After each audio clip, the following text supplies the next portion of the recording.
So good morning, everyone. This is Saturday, April, I believe, 21st, 22nd, April 22nd here in California.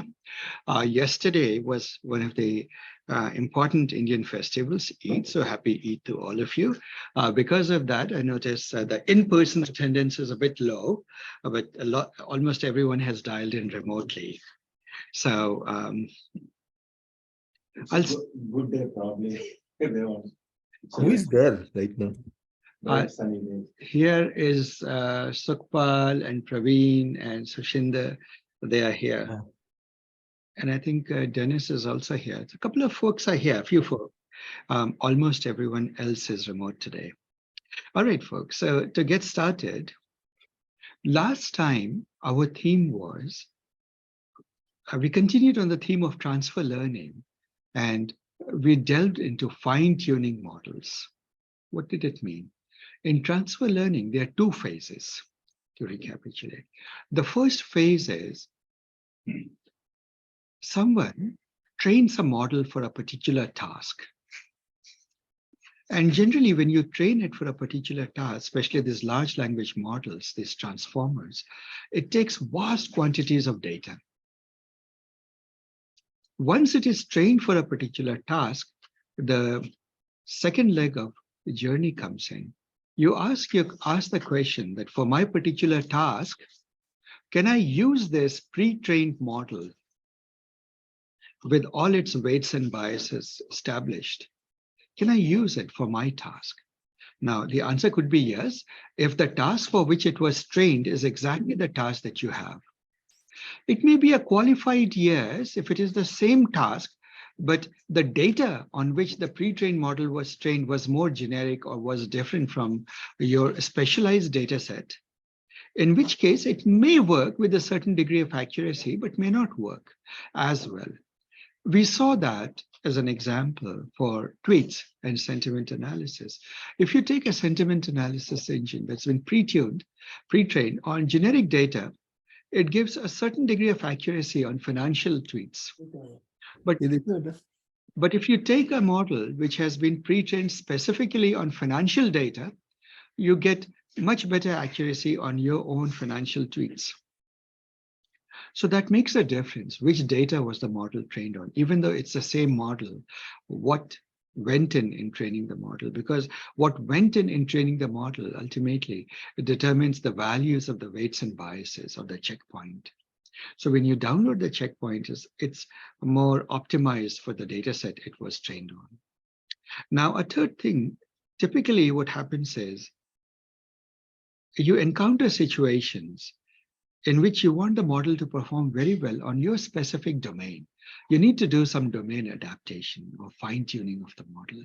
You have specific label data, and you want it to learn a little bit more and be specialized for your problem set. Now, this process of fine-tuning have many causes. First, because you have specialized data, and you want it to become adapted to that domain. Another reason could be you got access to more data and you want to train it further, or it was trained on an adjacent task. It wasn't trained on the task. The transformer wasn't trained on specifically your task. And now that your task is different and your data is different, you want to go through a few epochs of training specifically for your task, right? And zero-shot learning isn't working good enough. So these are some of the reasons why you would want to fine-tune the model. So again, to recap, there are two stages to transfer learning. The pre-training step, which somebody trains a model on a more broad set of data. And usually the pre-training is very, very expensive computationally in terms of the resources it takes, in terms of the time it takes, and not just computer resources, but also in terms of the data. So for example, BERT-based uncased is trained on just about all the English text you can scrape off the web. Now the question comes that if you train a model, let's say a transformer, on such vast quantities of data, what is the task that you will give it to train? You need to pick a task that is generic enough, that's powerful enough so that you can train it well. But at the same time, it should be adjacent to a lot of useful tasks. So the original BERT paper, for example, trains the BERT model on masked language model. So what it does is it takes existing sentences, paragraphs, and then it randomly goes and masks some of those words in the sentences and trains BERT to reproduce those hidden words, masked words. When it does that, you realize that there is no way a transformer could have done that with any degree of fidelity without understanding the semantics of the language, the content. And because it learns to figure out the semantics of a sentence, that trained transformer now can be repurposed to a variety of actually useful tasks like question answer, like classification of that, like sentiment analysis, like continuation, and so on and so forth. You can use it for many, many things. Right?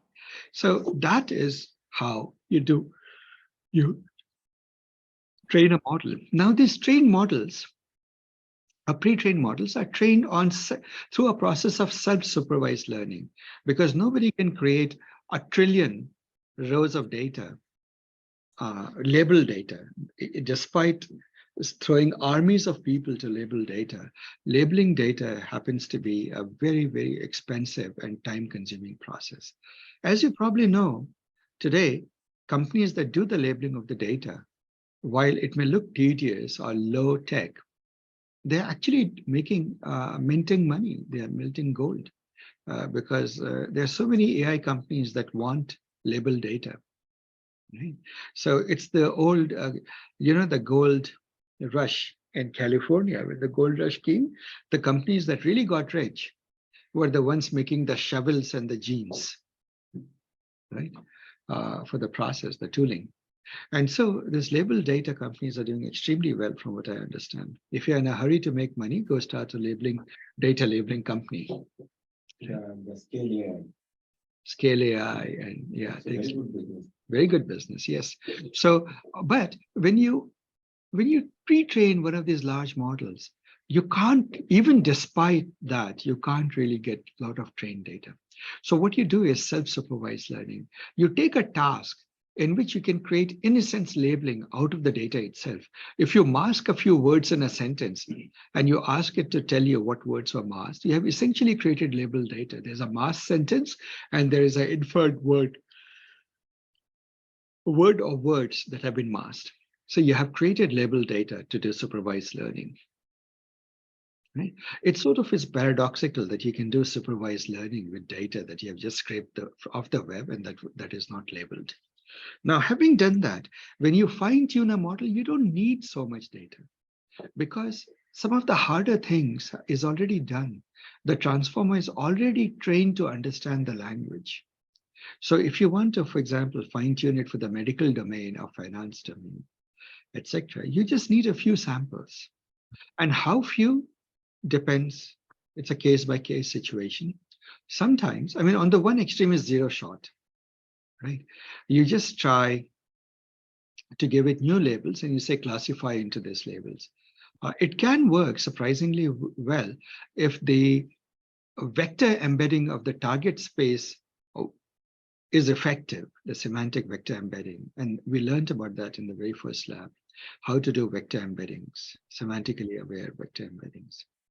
So if that, you could use that to do zero-shot classification as an example. But, or you could give a few examples, few-shot classification. The few-shot classification is something that we will actually use today. Or we will go more, one of the examples we'll do today is a few-shot learner and see how that works. It's quite fascinating how these transformers, they can learn from just a few examples after that. And then, of course, if that doesn't suffice, you have to give it more examples. But generally, you don't have to give it billions of examples to trade. You need a very finite data set. Sorry, guys, today you will see me yawn is because spring allergies it's sort of drained me, and I need more oxygen. So because I need oxygen, I tend to yawn. That is not an indication that I'm in any way sleepy. I'm quite fresh, but I apologize if it looks like that. So to recap, we did in the last session, we did fine tuning of the models. We took a model and fine-tuned it for purpose. So let us recap what we did.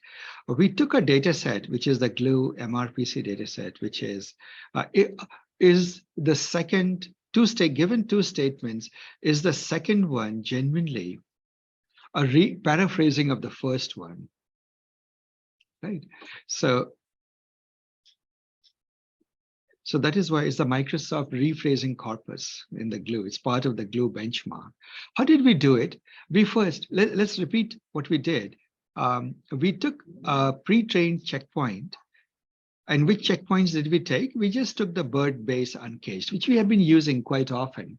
It is a sufficiently large model. It's not small. It's not like Distilbird, and yet not so large that it wouldn't fit on our workstations and our laptops. To recap, whenever you get two sentences, the first thing you need to do is you need to tokenize it. And because the transformers don't take sentences, strings, they take essentially vectors as inputs.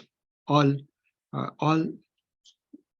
machine learning algorithms take vectors as input. So what you need to do is replace a word by its ID index. You need a dictionary in which the key is some number, value is a token, a word. Actually, not word, but if you recall, we went deeply into it. Those are word tokens, word pieces, right? Not necessarily word. So it will do that. And once it has the ID, associated with an ID would be a one hot vector embedding, right? And so you get the one hot vector representation in a vocabulary. So far, so good, guys. I hope by now we have covered this territory quite a few times, and this is the nth review of that, of the basics. Any questions so far?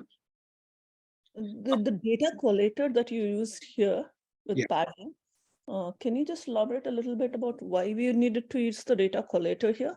Yeah, what the data collator does is that it will do basic things to the input. Like, for example, when you get a data set, like when you have a data, so think about this. When you have a data set loader here, we are loading a data set that has 3,668 rows, right?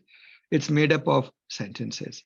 Now, when you feed it into a transformer to train it, or even for inferences, you don't want to feed the entire data set because you'll have an out of memory error.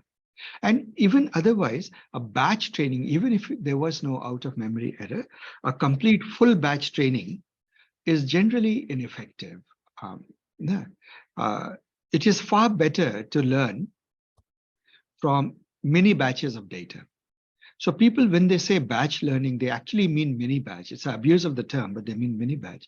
So somebody has to take, so imagine data is a pile of sand and you are bringing it, a pile of coal, let's say, and you're feeding that coal into a fire. So somebody needs to take a shovel and take one shovel full of coal and put it in the fire, right? That thing that makes many batches out of data and feeds it into the fire in this idiom, the fire being your transformer, right? And the coal being the data set, the original data set.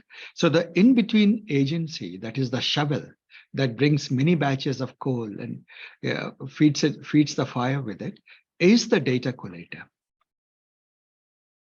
Right. Now, while it is doing that, it can do further things. For example, it may notice that some sequences, some sentences are longer than others in the mini batch.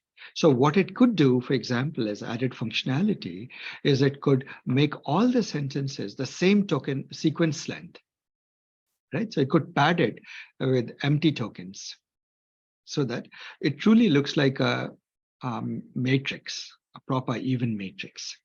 Right? So that is the purpose. That is the purpose of a collator.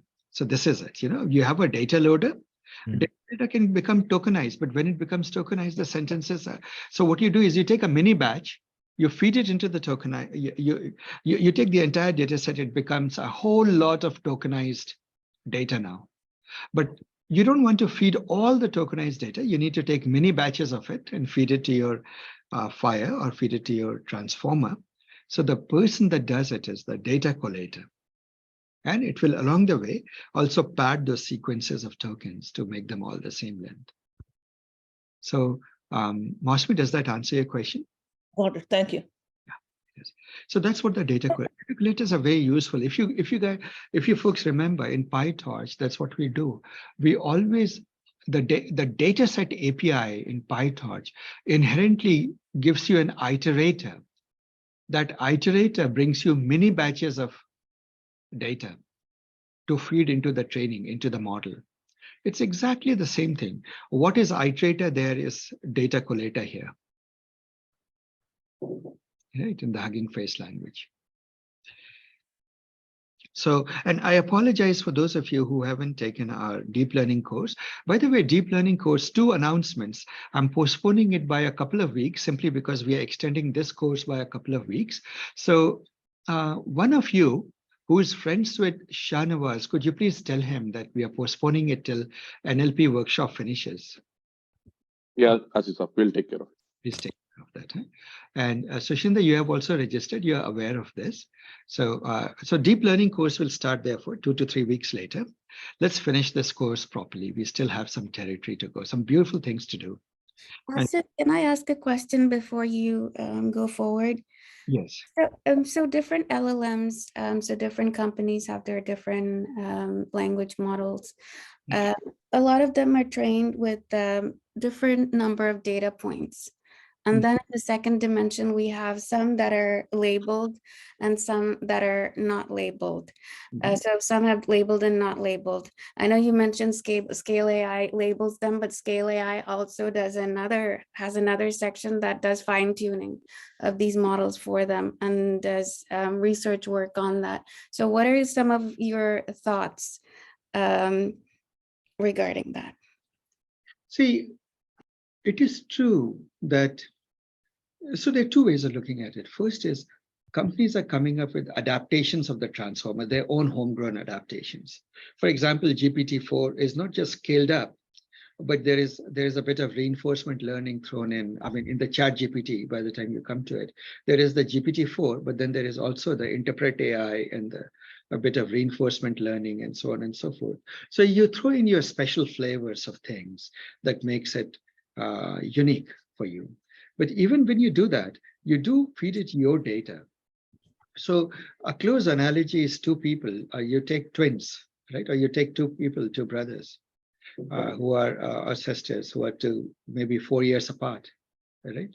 Yeah. Now, there may be 2 sisters, but it so happens that the mom was eating different food and was in different environments when those kids were growing up. Those daughters were growing up.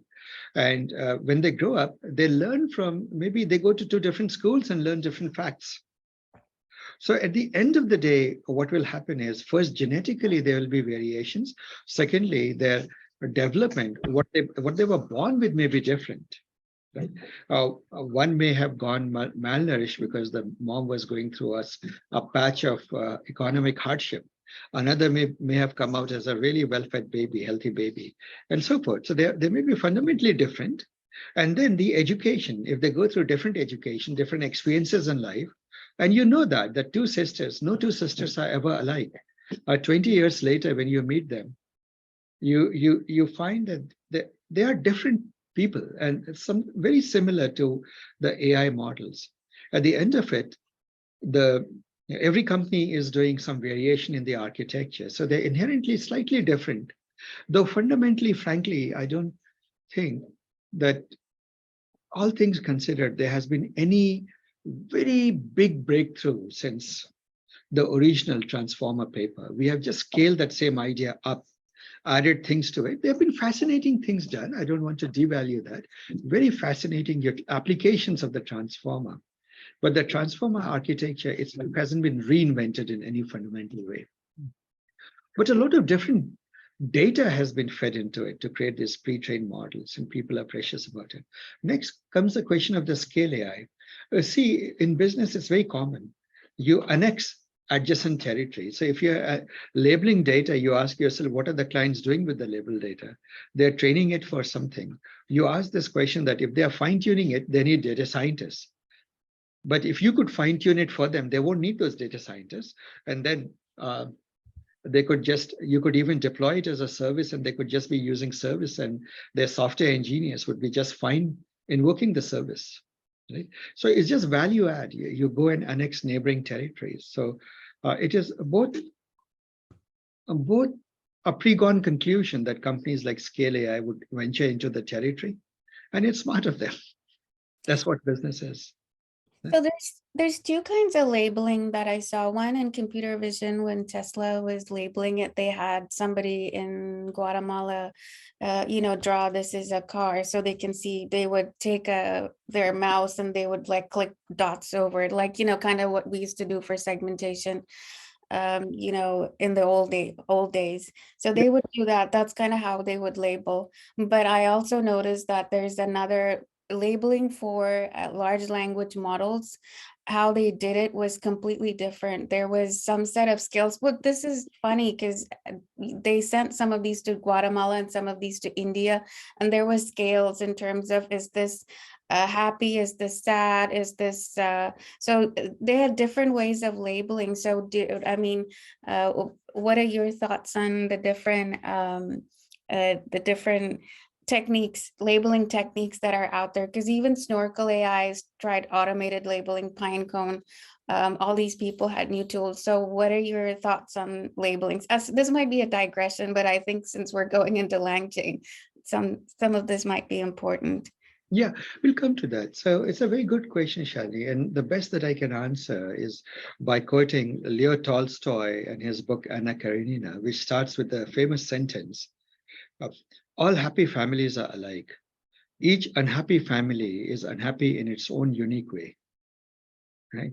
And what I would call these labeling strategies are each an unhappy family and unhappy in its own unique way. By that, I mean, all labeling strategies currently that we know of are deeply imperfect and very susceptible to the introduction of biases and errors, cultural biases and errors, right? And the perpetuation and perpetuating stereotypes. And so let's just say that we need to be conscious that these are very, very imperfect tools. These are necessary evils. I would leave it at that at this moment. We need to make rapid improvement in, the interpretable AI and in bias detection. And so there's a lot of work going on. There is rapid progress, but we need to make far more progress. We haven't figured out how to create unbiased data. And so long as a biased data is a direct product of labeling remains a very imperfect process. Thank you. Thank you for that analogy, Asif. Asif, can we like in clinical trials, for example, we have these double-blinded studies, right? Yes. And that's kind of to remove in some ways, the bias or even tendency to. So is there something similar that you can do in labeling as well? Yeah, Kazi, people have tried that. So for example, they would send the same thing to different agents Exactly. and see how they labeled it, and they would look for discrepancy. The problem is it fixes some errors, some discrepancy, but not. I'll give you examples. Today, if I don't wear glasses and I look at you and I open my eyes wide, generally, when I'm talking to you, you're much more likely to trust me. Yep. There is more likely to be a connection formed. Yep. Right? You will consider me more open. But suppose I do like this, because in my case, because I do have astigmatism. And if you have astigmatism, you know that without glasses, if you squint a little bit, then things become clear. Yeah. Because if it can see it. So if you squint a little bit, it immediately creates a distrust because it makes people wonder, this guy, why does this guy have squinty little eyes? Yeah. Right. Now I wear this spec, right? Mm. And now there is a sense that, okay, I'm talking to somebody who, I can't form direct connection to, but the games change. But maybe he will talk about things with great detail. Right. Right. So what happens is that some of these biases are universal, quite universal, and it is far more exaggerated when you talk of the female sex. Right. Women, for example, it is an inherent thing that you wear glasses and you go for an interview and you'll do poorly. Oh, is it? Yes. Oh. Right. Your name is a bias. Call yourself Jackson, and you are less likely to be called for an interview because Jackson, as a last name, is fairly popular amongst the Afro-American crowd. Right. True. Call yourself Mr. Charles Thornhill, Yeah. and you're likely to be called for an interview. It's a very Anglo-Saxon name. Right. So, and this, by the way, is not true just in the United States. It is universally true. You can take people from anywhere in the world. So these biases are propagated and permeated much of human society. But have you noticed that taller people tend to be in leadership roles? Yep. Yeah. Even though there is actually a negative correlation between height and intelligence. Yeah. Beyond 5'6". Right.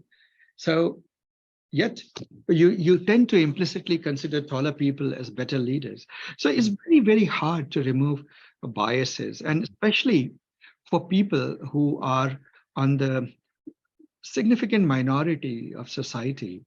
Like I do know in India, for example, the middle sex people, what are those? Technical word is hermaphrodite. I don't know what the real word is. People who are both men and women biologically, right? They're referred to as intersex, but even that name is changing too. That name is changing too. Yeah. Okay. So always changing. And in India, they are a deeply marginalized community to the extent that they actually have a language of their own, a secret language of their own, and communicate. Yet they are always called, paradoxically, for weddings and childbirths and any auspicious occasions by at least one segment of society, but shunned otherwise. Right. So what does it do? You can actually read the tone of a paragraph, and the tone can give you clues on whether the person is a male, a female, or intersex. Right. Whether the person has or falls into the broad LGBTQ categorization. And you may not realize it, but subconsciously it's acting on you. Yeah. Right. So biases are not that easy to remove. Very hard. See, to take this thought a bit further, there is a school of Indian thought, a very ancient thinking that goes back to the town that I come from, Banaras, and a person who was particularly into all of this. Kabir and Buddha, two people, both from Banaras, I suppose, both, or had a big footprint there. They both said that human beings are conditioned beings. We look at the world through the window of conditioning. When I think of you, Kazi, I'm not having a direct perception of a person. There is an image that has formed of a person, of a friendly, warm friend, right, with certain attributes. There is a realization that you come from the Indian subcontinent. So with it comes certain cultural presumptions of who you are. The belief that you work in biotech, that itself brings other historic inferences of what people in biotech are like, people in biosciences are like, and so on and so forth. So that conditions our mind. So when I relate to you, I relate it in a way implicitly different from the way for example, that I'm relating to a soccer player even before I know what the soccer player is, or I've had a deep conversation with the soccer player, right? So we are deeply conditioned beings. The biases, the things are extremely deep rooted. We know that beauty, for example, is a biological proxy for evolutionary biology. You probably know this more than other people, that if you go back and look at what is culturally considered beautiful universally, it is always correlated with a deep subconscious perception of health, chances of survival in that ecosystem, right? So so it's everywhere. Youth, right, has a greater chance of perpetuating your species. Is it any surprise that in cold countries where heads are covered, or where there's not much sunlight, in warm countries most people have black hair? Yep. But in cool countries, you can see a very interesting adaptation take place there. Younger people have blonde hair, but as you age, your hair turns brown, dark, right? And Then gray. gray eventually. And so what is it? It's we always find the lighter colored hairs. If you ask people, given a job, they'll always pick the job to the person with the blonder hair. Why? You may say, well, that is just wrong, and you can put a moral judgment on it. Or you could just acknowledge that this is built into our evolutionary biology, the need to survive, because that color is associated implicitly or correlated with youth. Is more likely to reproduce and continue the species. Right? Symmetric faces, asymmetric faces are never considered beautiful. Right? Or any face that is a deviation from the average. So if you want to find in a culture what is considered the most beautiful face, quite literally take 1 million faces from that culture and take the average of those faces, and you will get the what is considered the most beautiful in that culture. It's a fact. Why? Because the deviations generally show genetic defects or problems, medical issues. And evolutionary biology has programmed you in shunning those people. Have a very long face, bad luck. Have a very wide face, bad luck. Too long a nose, bad luck. Too short a nose, bad luck. Right? It's a fact. So biases go to the fact that we are deeply conditioned human beings. And it is, unless we bring psychology into it, and understanding of evolutionary biology into it, the way the technologies are dealing with biases, in my view, is too narrow and too short-sighted. You can't solve biases with more technology, right? You need far broader approach to root out biases from label data. Anyway, so that's a digression. Should we move past it, guys, or any other? Thank you. No, this was very helpful, actually. That's it. So, all right. So we use the collator, and then what do? We take label data, but not too much of label data. You know how much label data did we take to fine tune? Look at this, only 3,668 rows, which is a drop in the ocean compared to the vast ocean that went to pre-training the transformer, isn't it? A bird-based uncased was trained with billions of rows of data, hundreds of billions of rows of data. I don't know how many, hundreds of millions, hundreds of billions, but beyond a certain point, it all sounds like infinity, right? An ocean of data went into training these models. But it was mostly self-supervised learning, means that data was not labeled. Labeled data was sort of extracted through a trick by using the mass language model, by something. It was extracted through a trick and then trained. Whereas when you fine tune, you start with genuine, honest to God labeled data. Isn't it? Right? You do that. And obviously labeled data is expensive, so you don't get to have too many of those. Right? 3,000-4,000 is already pushing the limit. Sometimes you just have 100. Right?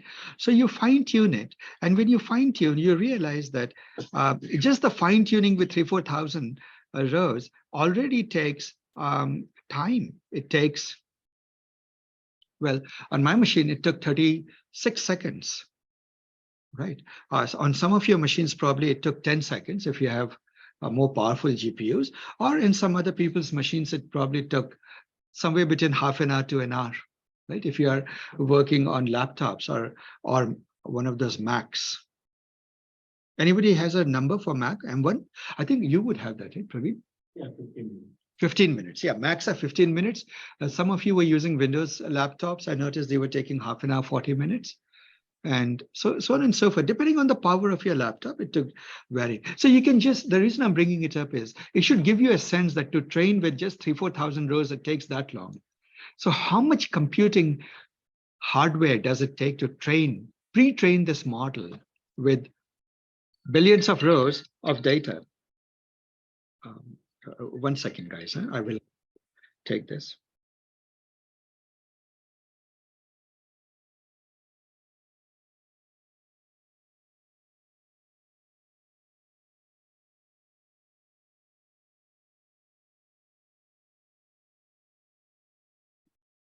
So that brings up one of the topics I raised, the environmental cost of it. But think of reuse as much as possible, reuse pre-trained models. Use the facility of Hugging Faces and other things. Within your own company also, create your own private hub where whatever models you have fine-tuned, you can upload so that other teams in your company can further fine-tune it to some purpose. Right? So try to share, reuse models, because these models come a tremendous carbon footprint. And it brought me to the other topic. Use the code carbon or such libraries that keep you aware of the carbon footprints that you're creating.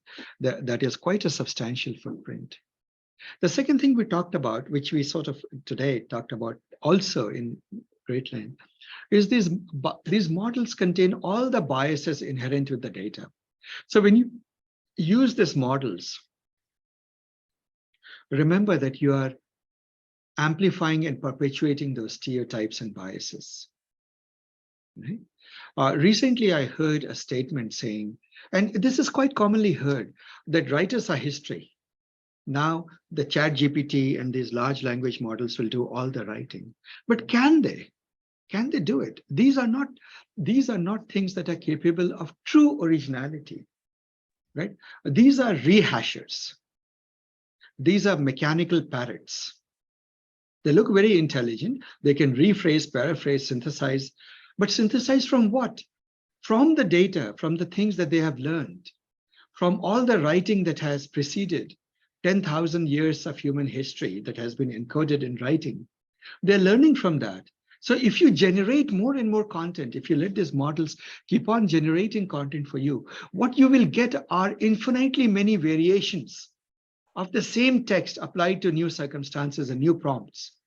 What you will not get is the true originality of human thinking. Are we getting that?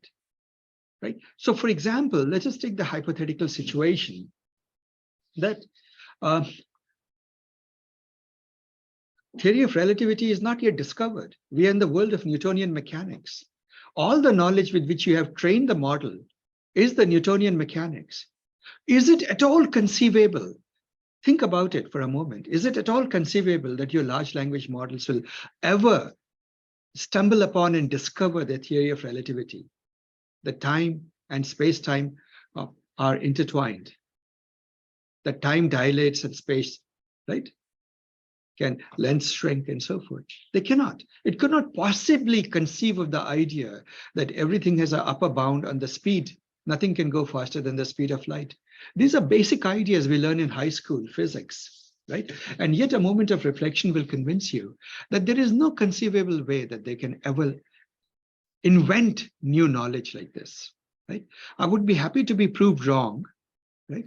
They can adjacent, they can fill adjacent holes of knowledge, you know, they're interpolation engines. So if there's a gap of knowledge, some little gap, which is waiting to be discovered and with general extension could be discovered, I believe that these models have become smart enough to do that, but they are not capable of truly revolutionary ideas, but simply because they have learn from a body of knowledge and they are drawing all inferences from it. See, if all I have met, let us say, if all I have met are four-legged animals, I would describe every activity and every ecosystem in terms of four-legged animals. I would not be able to conceive of an ecosystem of birds and fishes and dolphins, right? Because that would be a huge statistical error. The probability of even conceiving of that would be such a small, vanishingly small probability that these large language models, to the extent that their purpose is to just emit the next most probable word, is by its very definition precluded from originality, true originality. Do you see that, guys? Because at the end of the day, they're just machines that use a softmax function to predict the next word, next most likely word. And so they cannot possibly come up with something completely out of the blue. Right? I interrupted somebody on the Zoom. Somebody wanted to say something. Oh no, it's sorry, it's me. I had a thought and then, it didn't matter. But Scale AI has a whole another division where they employ I think these are experts at writing. So there's somebody who gave a talk. They were in film sociology or something like that, and they employed that person to write articles for them so that that could then be fed back into the machine, and then we could fine tune that and then rate the feedback that we were getting. So there's another system going on. So I do agree. The other I guess frontier is finding these super duper experts. So I'll have to agree with you 100%. That's all I want to say. Yes, go ahead. So Asif, so the mask language model, when we train the encoding, that's able to find the hidden connections, but it's the softmax that limits it. No, the softmax ultimately at the end of it. So think of a large language model like a GPT-4 and Chat. What is it doing? You give it a sequence of text. You say, answer this question, or whatever. What it is really doing is, once it has, remember encoder decoder, once it has a representation of your input, it has to decode. So it has to just produce the first word, right? Once it produced the first word, now it says that given the context, given the hidden representation, given the first word that it emitted, putting these two together, forming a bigger context, what is the next most likely word? It's just a softmax, which says, I have a vocabulary of 30,000 words. So at each step, it produces a probability table next to each of the 30,000 words, and then asks which word is the highest probability, and just emits that word. So it cannot, in essence, as if let's say there's no direct translation for a specific word. ChatGPT or these large language models can put like there's no direct translation for this in English from this language, Yeah. but we can invent something based on how English was formed. So and then it would create like this word that is not necessarily part of the corpus, but because of the tokens, like let's say it understood how English words are formed from the tokens. Maybe it could create something that's not existing. Yeah. See, that part is true. What Patrick is saying is that can these large language models not essentially create new words and say, this is its meaning, in effect? That it could. You could say, create a completely new word, which should mean something like this. And it can do that because then it can construct sentences and embed it so that the context gives the same meaning to it. Right? So that is easy. But then you ask it to cook up a completely new world. That's not true creativity. Like that's not discovering a theory of relativity when everybody was caught up in Newtonian mechanics. Right? So that level of creativity, yes, these models can have. So what's the limiting factor there as it is the softmax, or is it just because the models haven't reached that? Many, Patrick. See, first is that despite all the brouhaha around these models and the euphoria, fact remains that we are caught into the predict the next word trap. So predict the next word trap is just softmax with temperature. What it means is that you softmax, you get the probability, and then you sample from it. In other words, you sample in such a way that you're more likely to pick the higher probability word, but you may end up picking the less probable word, which is why you notice that when you, and we will see what that means. That's coming. We are anticipating what I'm going to talk about. Oh, people are genuinely asking, there has to be another way, right? Now, the thing is, it is very fascinating that human language was so predictable and we didn't know, right? That these machines, these mechanical parrots, can produce something so coherent, right? Simply using a statistical measure, right? But at some point it hits a wall. And I believe I recently heard an interview from the OpenAI CEO who said that this current generation of ideas, or the large language models, has pretty much reached the wall. Now we need new ideas. You can't go too much further beyond ChatGPT and GPT-4. You can scale it up to GPT-5, but you're beginning to hit a wall. So anyway, we'll come to that. Is that Asim, like because is it like the transformer architecture that is a constraint in some ways, and we need like something else then? See, let's just say that transformer architecture is something very good, but it's a necessary piece. People are realizing it's more fundamental than we thought.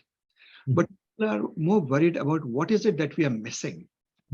Just like before, like in 2015, you could have said, right, my RNNs and LSTMs, they work, but not as well as we would have wished. Something is missing. In hindsight today, you would say, for example, attention was missing. Yeah. Right. So we are still not done with the missing pieces.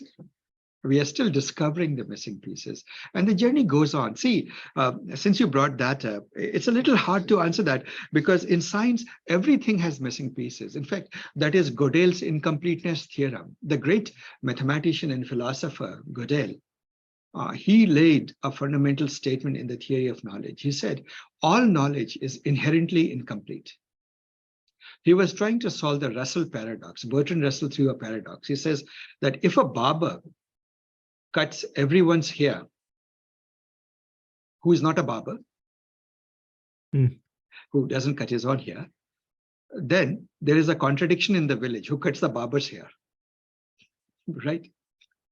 So, and people have puzzled over it for a long time. And then till Gödel came up with a system, he showed that any system of knowledge, axiomatic system of knowledge you create, will be inherently incomplete.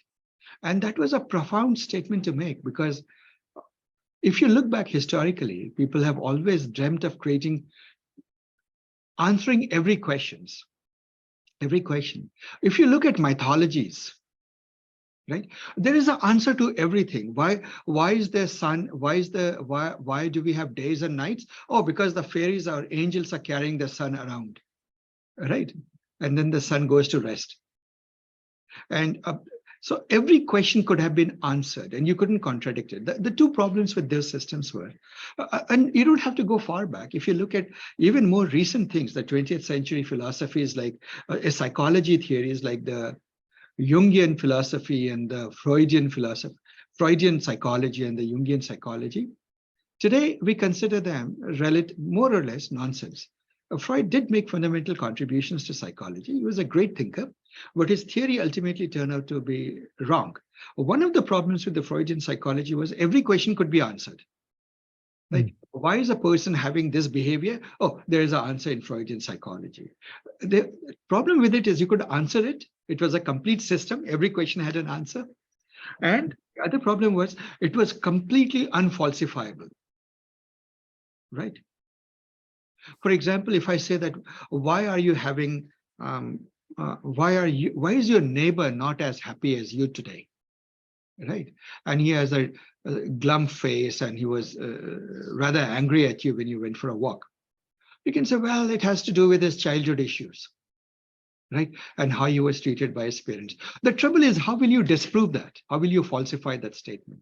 So there's another statement, the Popper's falsifiability criteria, which says that scientific knowledge must be falsifiable. If you say that all things fall down, it's easy to verify. just go and find a thing that doesn't fall down but naturally just levitates. You have disproved gravity, isn't it? Asif, do you think this might be because humans are visual creatures? Because if you look at, I think DeepMind created what was called dream art, like even created things that even humans can't think about. I mean, most people dream, and when people dream, you inside your head, it's pixelated and it's vivid images. So I'm wondering if the reason languages are expressed differently and wrote differently is because that's how people have been taught to communicate with each other, but we're naturally visual creatures. It's a plausible hypothesis, Shalini. I don't necessarily think this goes back to old questions that the philosopher Hume used to ask, right? That see, we tend to, as human beings, have an idea of, we can, for example, think of a fairy. All we need to do is put wings in the back of a person. Imagine, and you have imagined a new fantastic beast called a fairy, all right?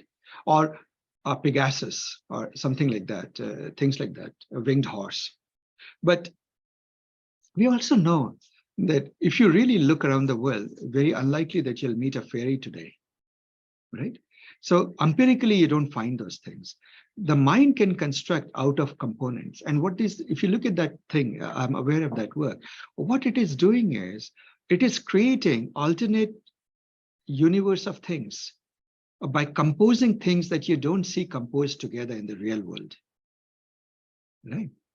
So to that extent, yes, it is creative.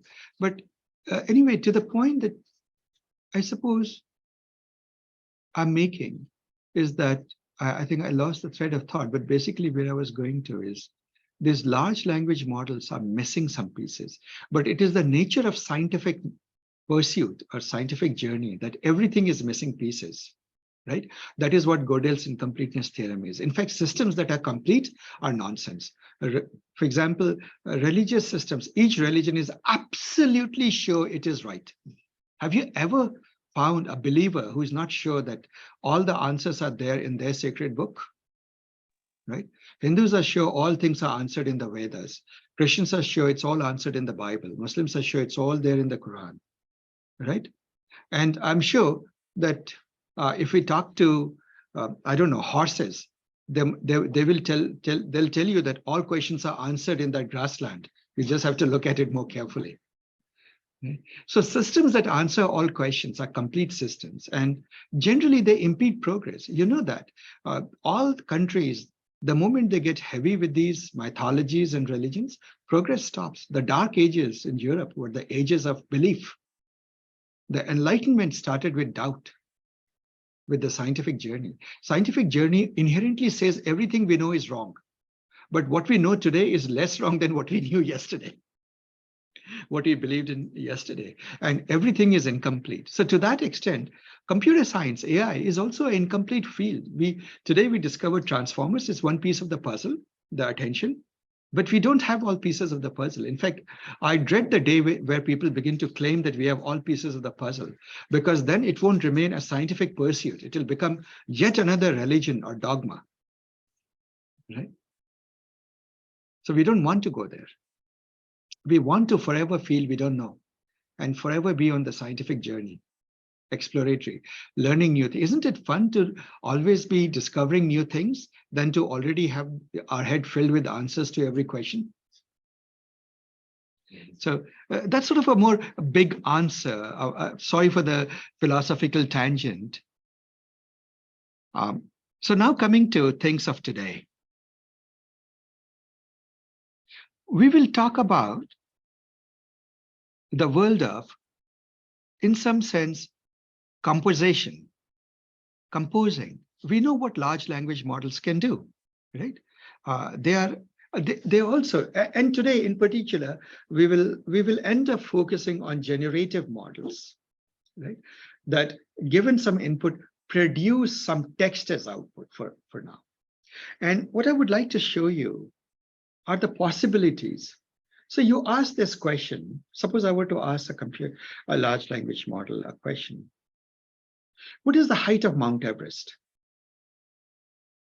It might have learned that fact. It may be somewhere there. And even though it hasn't exactly memorized it, because it is predicting the most likely word, it might, and this is the most fascinating thing, even though it hasn't memorized the height of Mount Everest, it has nonetheless, its weights and biases have taught it what sequence of words to produce, so that the sentence that comes out ends up answering this question, and somewhere contains the word that it is, what is it, 8,848 feet or 48 meters or something like that. It ends up showing it. But then suppose I were to ask you a slightly different question. I say, what is the height of Mount Everest today? Now, this large language model is foxed, because the first thing it says that, oh gosh, I know data only till 2022. But today puts a different spin on it, isn't it? There's temporal information that you need today. By the way, in case you're wondering, the height of Mount Everest keeps changing every day. What happens to it? Anyone knows? It keeps growing. No, it keeps growing because the Indian subcontinent plate is still banging against the Asian plate, and the whole thing is rising up. Right? Inch every year, right? Yeah, there we go. So if you want to know what is the height of Mount Everest today, now what do you have to do?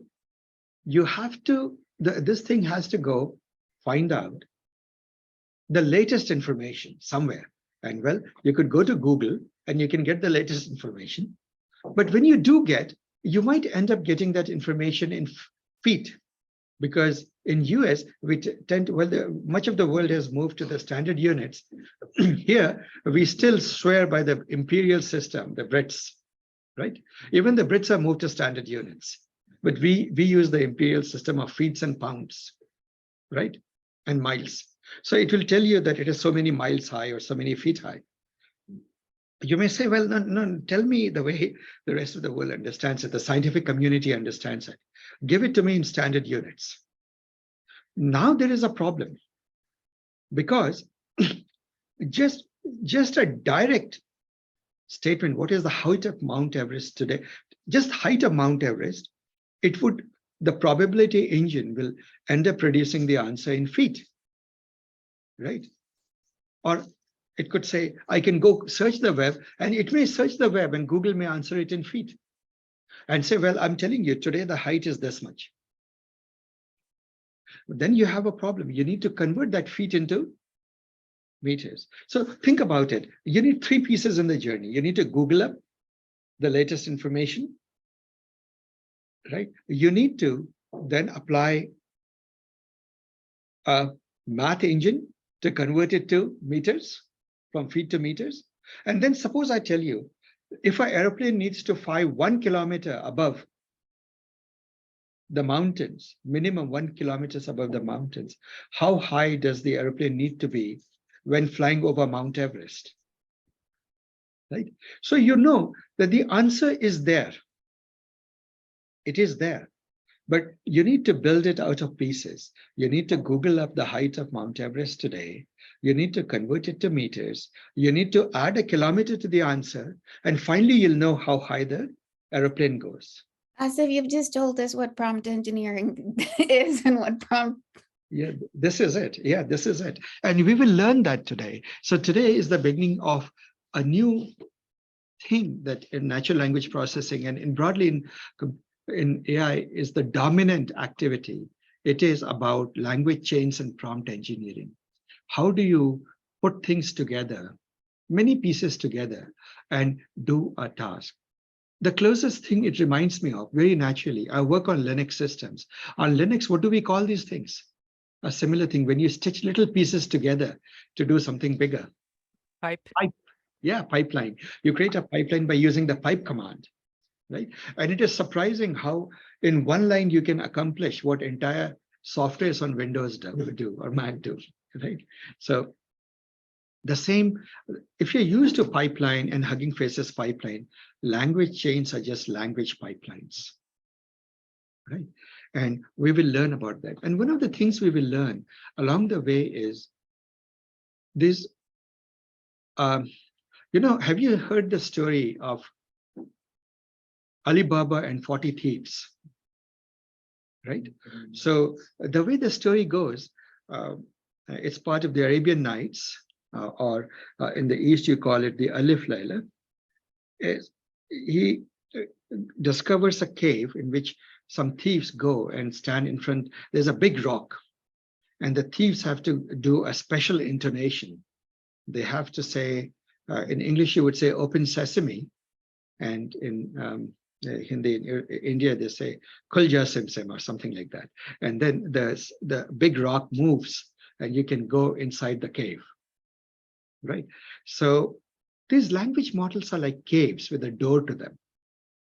You need to have exactly the right intonation for the door to open and for it to give you the jewels inside. The thieves in that story stored all their jewels inside the cave. So these large language models, because of their weights, trained weights, they're capable of much, but you need to knock on their doors with the right invocation, the right mantra.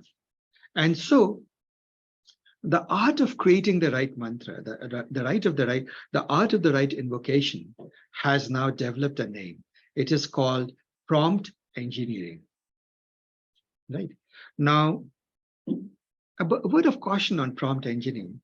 Prompt engineering is able to accomplish much, but today, at the end of the day, you will be fairly amazed at what prompt engineering can do. And so you might begin to again wonder that is programming needed anymore, or is what happens to other things? Let us hold that thought. We'll go over it in a little moment.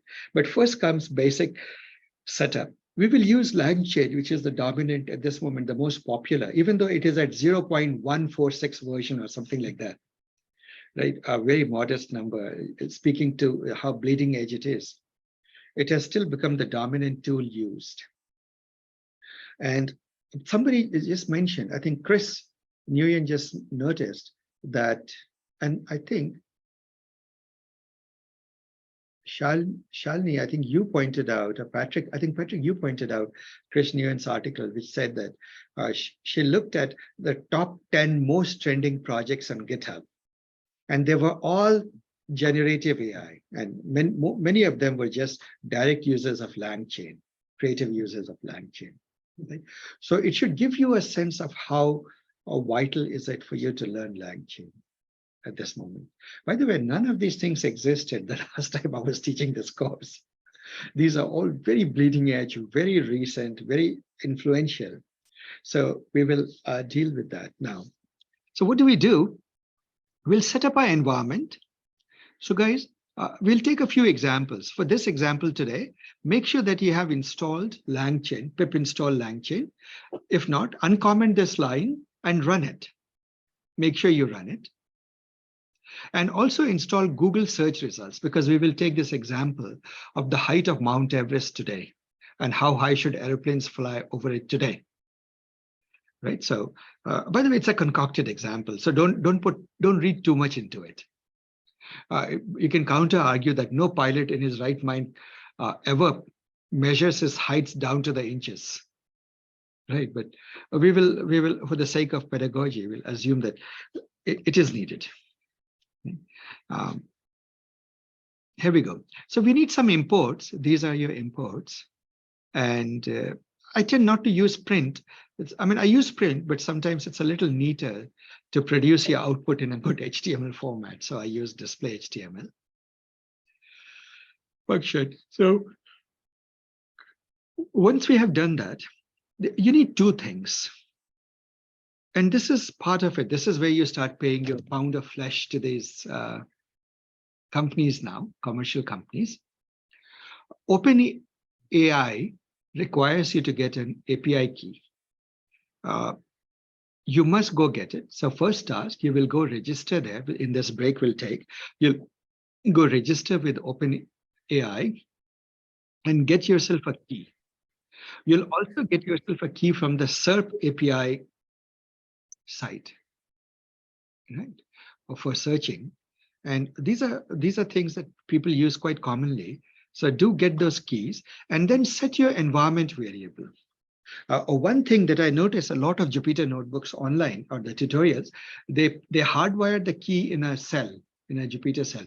Never do that. Why? Because you will share your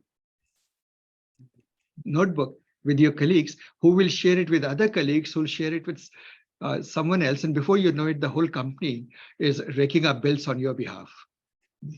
Right? And you have to, and especially if you're paying it from your pocket, the last thing you need to do is be surprised every month with a large bill. So my recommendation is, on your workstation, which hopefully is you need a login to, save it as an environment variable. How do you do it? In your once again, there are ways of doing it. Here I've given the simplest and relatively less secure way. Put it in your .bash rc or zsh or whatever file. RC file, and do an export. These are the commands that will put that. On Windows, you have to do a little bit more ceremony, as always. You have to go to something called the control panel, and from there navigate through a whole set of menus, and then do an environment variable setup. I assume if you're using Windows, you're competent enough, or you'll have to Google it up. Right? But one way or the other, let's go and do it. But before I go to the break, I'll show you an example. Once you get the key, we can instantiate an OpenAI object. When you instantiate an OpenAI object, remember, guys, you are not instantiating it locally. You're not instantiating a large language model locally. That point is worth noting. That language model is remote. They don't give you the ability to download it. The presumption or the idea is it's too big to be downloaded. And now, of course, they don't want you to download it because they want to make tons of money on it. They'll give you all sorts of reasons, but the fact is you can't. They just give you an API connection to it. When you take the API connection, set a variable called temperature. Now, the way the temperature is, if you set the temperature low, you will get little bit. When you invoke it once and you invoke it again, the results will look somewhat similar. When you set the temperature high, temperature goes from a scale of 0 to 1. When you set the actually it goes even higher, but okay, we'll take it 0 to 1. If you set it high, let's say you set it at 5 or something like that, yeah, you can set it high. But when the higher number you take, the more variation you'll see in the output when you try to rerun the same code. Right? We do want variations, so we instantiate an OpenAI object, and then what we do, it is colloquially said that you have a large language model. Remember, you don't actually have it; it's out there. You have a proxy for it, but we'll still use the word we have a large language model. Given the LLM, right? So why? By the way, just as an aside, what is this whole large language model thing? Transformers are language models. Remember, they're encoders, decoders. Large just means that it's bragging rights. It's lots and lots of weights and biases there, lots of parameters. That's all it is. So you take a large language model and you give it an input, which is what is input, which is a sequence of, it's a sequence of words. It's a token, it's a sentence. Give it an input and you expect it to produce an output.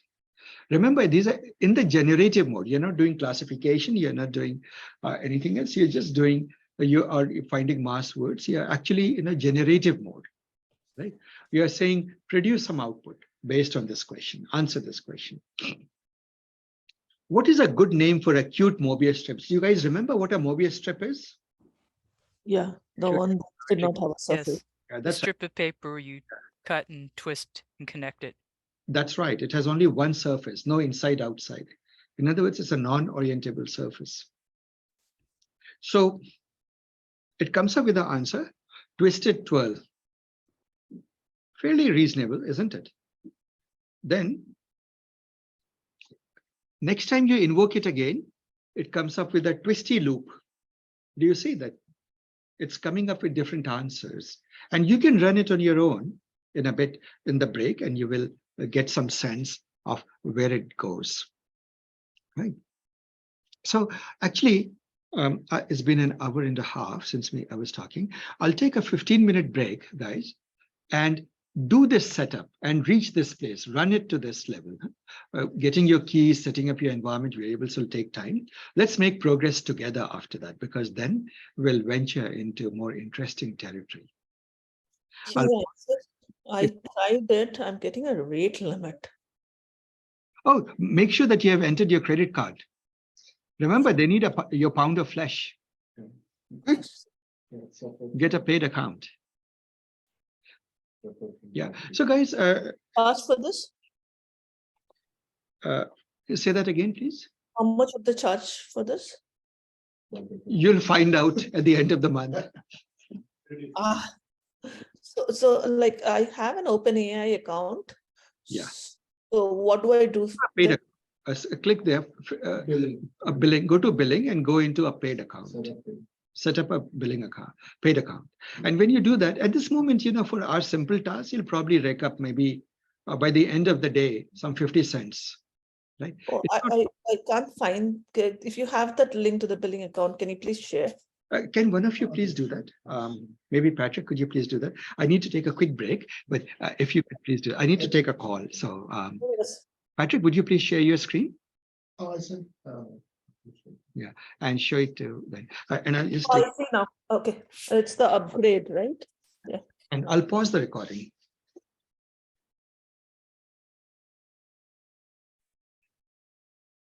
All right. Actually, one thing though, I don't want to run it on this particular machine for a reason, but okay. So you say that, who is the author of the book? We create a prompt. A prompt is a template with a placeholder, with a fill in the blank. And those fill in the blanks or those placeholders are identified as input variables that you substitute. It is very similar to Python's way of doing formatted strings, right? Except that the object here is called a prompt template, right? And people, even though the class is called prompt template in LangChain library, people more colloquially just call it a prompt. So a prompt can refer to either a hardwired text, or it can refer to whole, a template with fill in the blanks and input variables. Generally, it refers to the latter in most situations. So now, if you want to get the text, all you need to do is fill in the blank, isn't it? Convert a template into a text. So here we say text is prompt.format, book is equal to a snail of 2 cities. Just as you would do for a string.format. You can print it. It will print a snail of 2 cities. I have not run it, but I trust you can run it. Why didn't I run it? I must be doing something. So, and then finally, this text is what we pass to the large language model, isn't it? Input is what you pass. Remember, at the end of the day, a large language model expects a text, a sequence of words, a sentence as input. Right? Text as input. So when you do that, it will print you an output. It says the author of a snail of 2 cities is, and it will put out some absolutely random name. Right? I find this amusing. A characteristic of engineers is, if you ever ask an engineer, can you do this? His answer is yes. And then he'll figure out, okay, what was I supposed to do? Right? Our answer is always yes. So very much like that, our creation too has the habit that if you ask it a question, it always has an answer. Unless you explicitly say, if you don't know, say, I don't know. Right? So I give you this experiment. To the prompt, suffix the sentence. If you don't know, say, I don't know. And then run it again. Tell me, what do you get? I won't run it here because I'm not sure on this Windows machine it will run properly. These have all been tried out on Linux. So let me see 1 minute.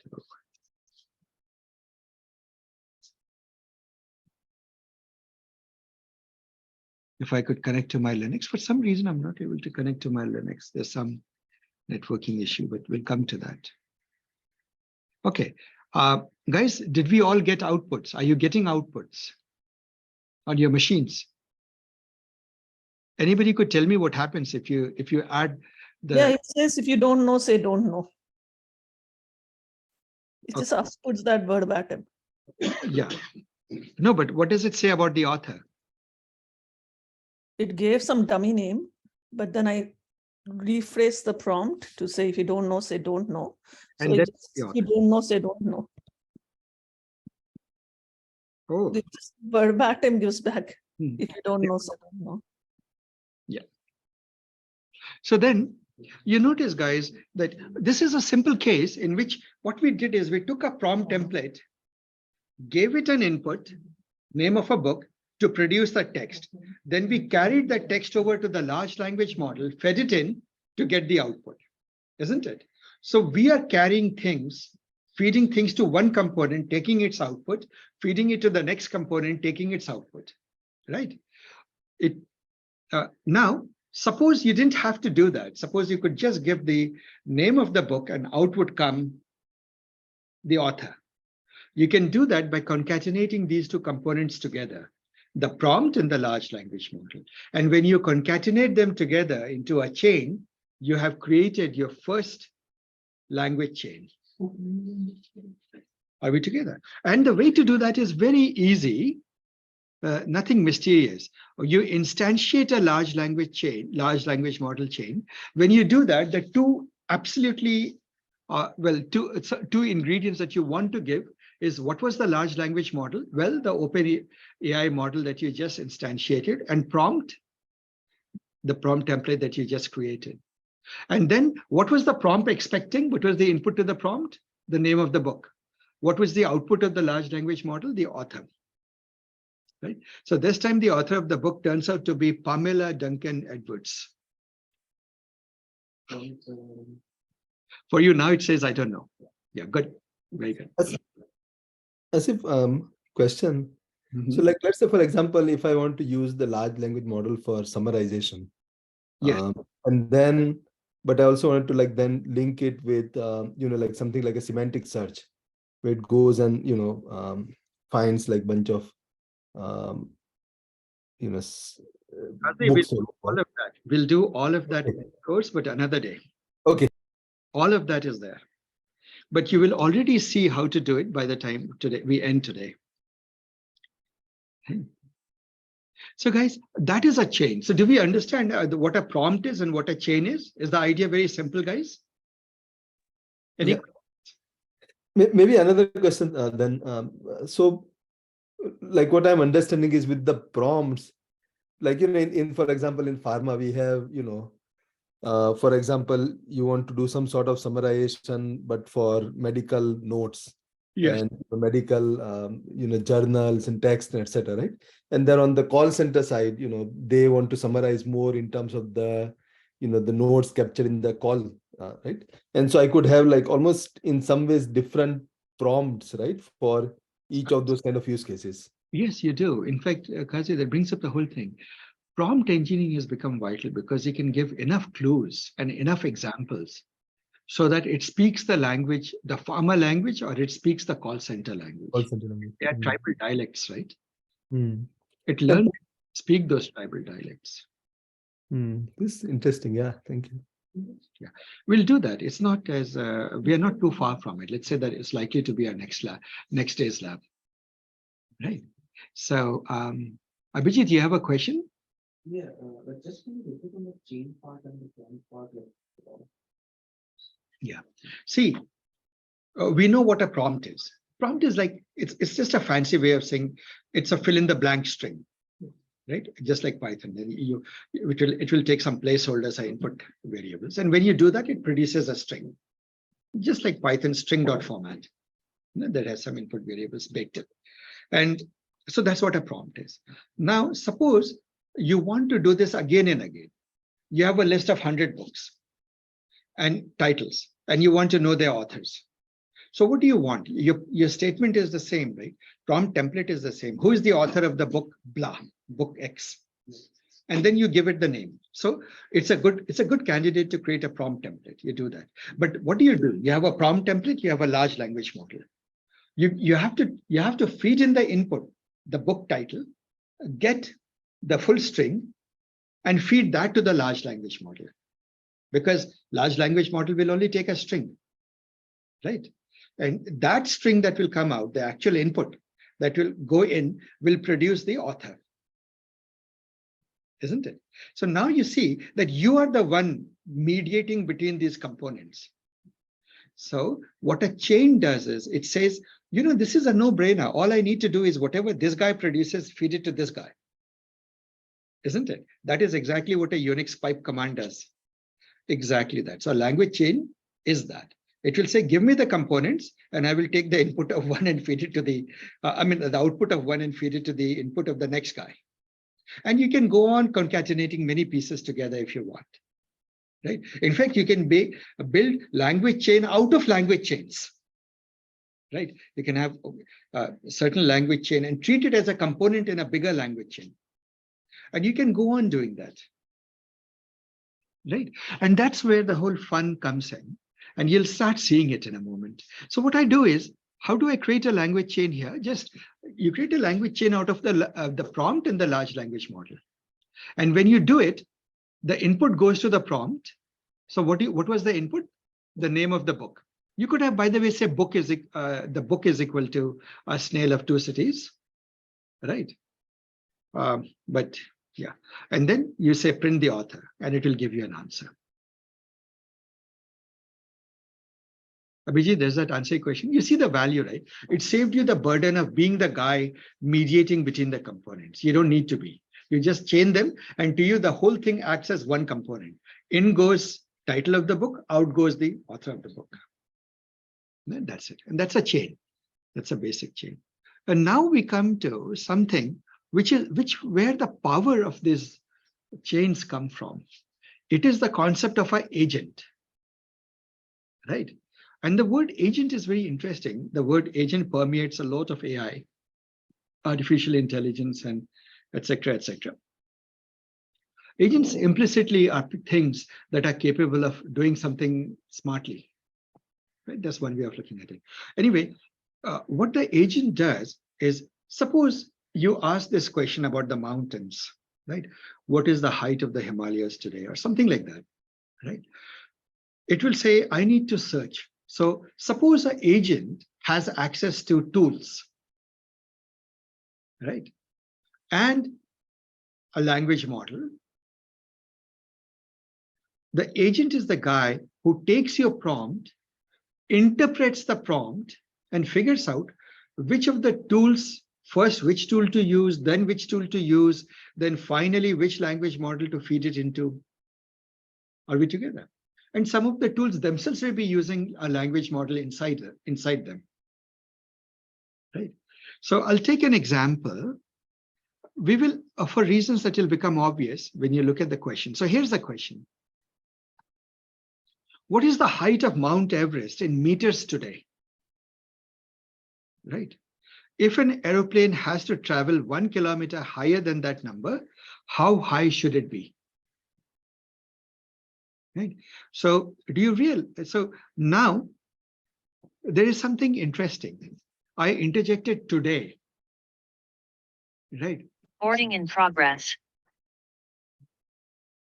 Because I interjected today, it means that it will have to do some Google search, right? So to answer this question, the agent must have access to something that can do Google search. Would you agree? Right. So we do that. But then also it has to do some bit of arithmetic. So it turns out that yet another tool to do arithmetic is itself a large language model. These large language models these days are able to do some basic arithmetic. So now you need a searcher, you need a math expert. You put these together and you use them with the large language model. So you feed the searcher's input to the large, and you will see the sequence, what happens. So let's see what happens. We created a few tool names. Now these tools are pre-existing. It turns out that LangChain comes with a whole list of built-in tools, right? You use those tools, you pick two of them, the search and the math tool. Then you instantiate a tools object. This is the syntax for it. You give it the name of the tools, and you also tell which large language model it needs. Why do you need to give it a large language model? Because one of the tools, LLM Math, can't work without a language model in itself. Right? It needs a large, not all tools need a large language model. For example, the SERP API doesn't need a large language model. It will just go search on the internet. Right? But this is it. And then you create an agent. So what will an agent be? It needs tools to work with. It needs a large language model to work with, isn't it? And then you instantiate agents of a certain kind, and we'll go deeper into it next time.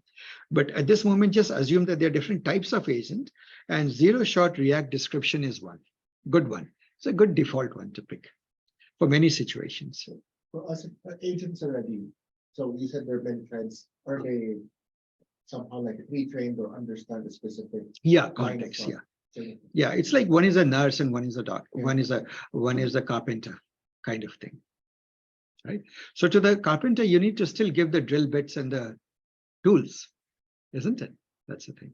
They need to give them the tool, give them a large language model, and then see what happens. So guys, is this code looking pretty self-evident so far? Let's see what happens. We give it a question. At this moment, I'm not even using a prompt template. I'm giving it a direct text. So I'm asking this agent to answer this question. See how it thinks. When you run it, look at the output. It says, entering a new agent execution chain, right? First, it says, I need to find out the height of the mountain first. How can it find the height of the mountain? It needs to search. So action input, height of, and it knows what to search for, height of Mount Everest. So it has taken your text and from that extracted the relevant information. I don't know if you're impressed. This is pretty impressive, isn't it? It does that and it observes that it's 29,032 feet. So it says, then it has a thought. It says, okay, now I need to convert it into meters, right? So the action, how will it convert it into the meter? It needs an action. What is that action? Calculator. So calculator it needs another tool for every action. For search, it uses the SERP API. For calculator, it needs to use the LLM math tool. But then it says action input 29 blah, blah, blah to meter. Asif, have you heard of the fetch tool? No, I haven't. Tell me a bit about it. So I know you're talking about, we're discussing how about changing. So you mentioned the search tool.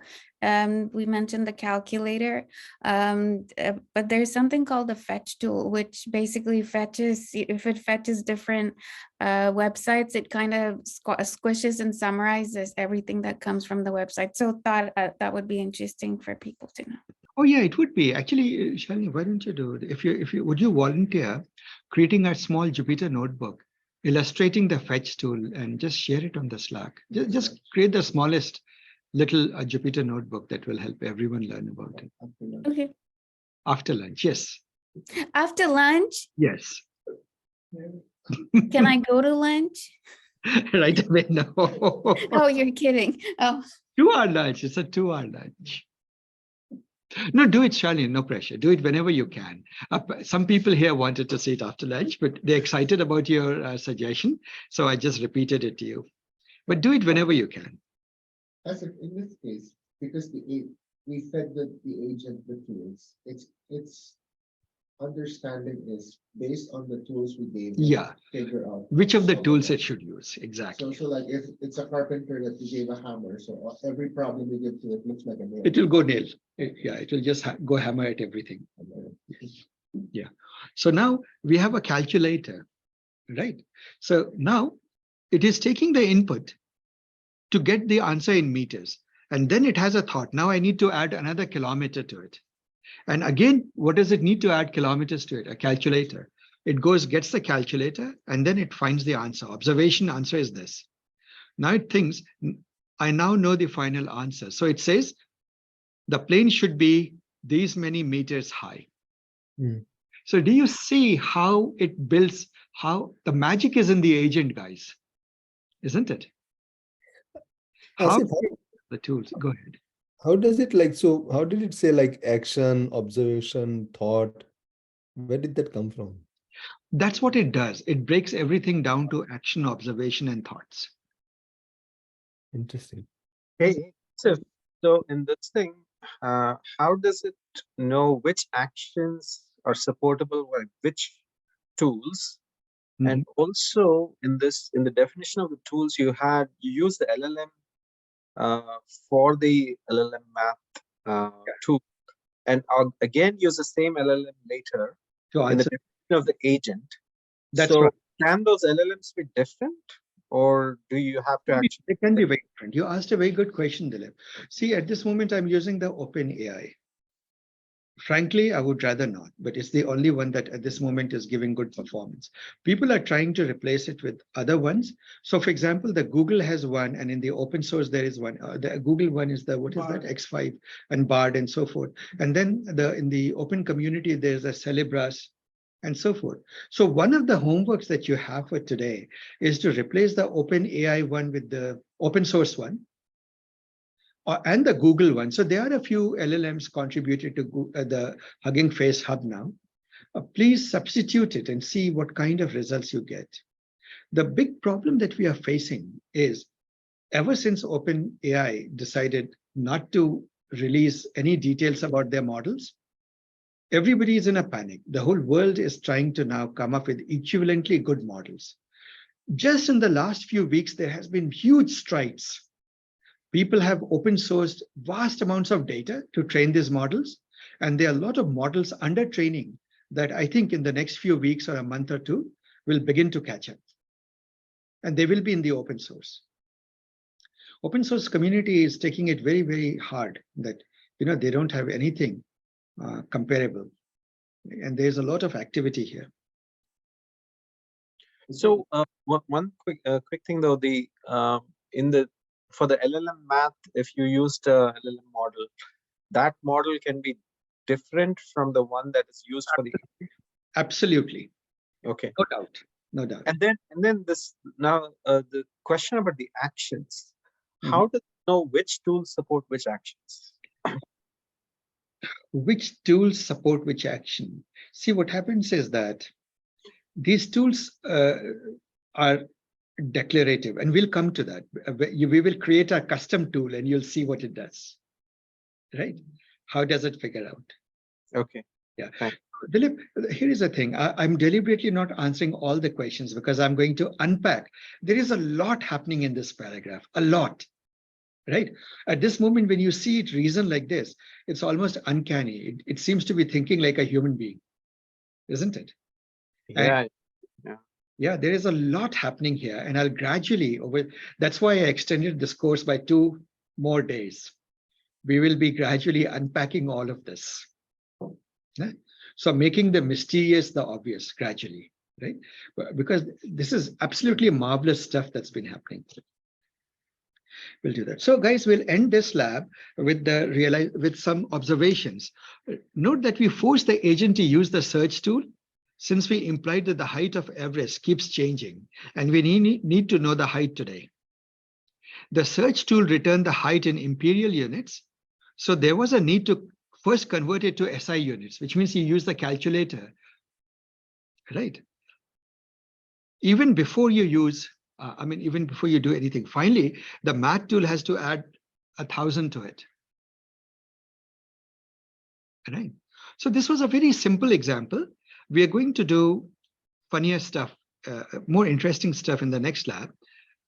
So try this. Can you put constraints on this as well? Like, for example, can you ask it to round it up? Because a pilot may get busy with the decimals, right? So yeah, you literally anticipated the next lab that we are getting into. Literally the next lab. This is lab 16, lab 17, lab 18 is exactly that. 17 and 18 are that. We are getting there in a moment. Thank you. But very pertinent questions. So guys, I want you to do a little homework before we proceed, or do it in the lunchtime. What happens if I remove the word today? Rerun it, but without today. And see, does it need to search? Or does it just use the large language model in the calculator to get away with it?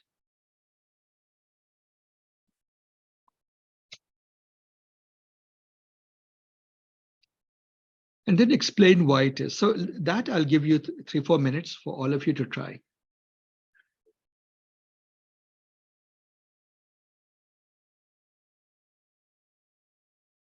When you look at this, this reasoning process, and you see the chain in action, it finally, this is what got people, their imaginations absolutely fired up. The whole world has begun to talk about, the emergent AI, general artificial general intelligence and so forth. Right? There's a lot of that happening here, but so we'll unpack it. Right? See, it is certainly very impressive. We're in the next generation of AI, no doubt. I don't think it is AI, AGI, in my opinion. We are far, far, far from it. But it is certainly, we have crossed into the next generation. So Asif, if you don't give today, is the action going to be look up my own No. database? Try it. Dilip, don't hypothesize. Try it. No, actually, I haven't set up the API, so I'm not No, you're being lazy. So set it up. I won't. tomorrow. I won't do this. Anybody who got away, who has run this, can answer this question. What happens?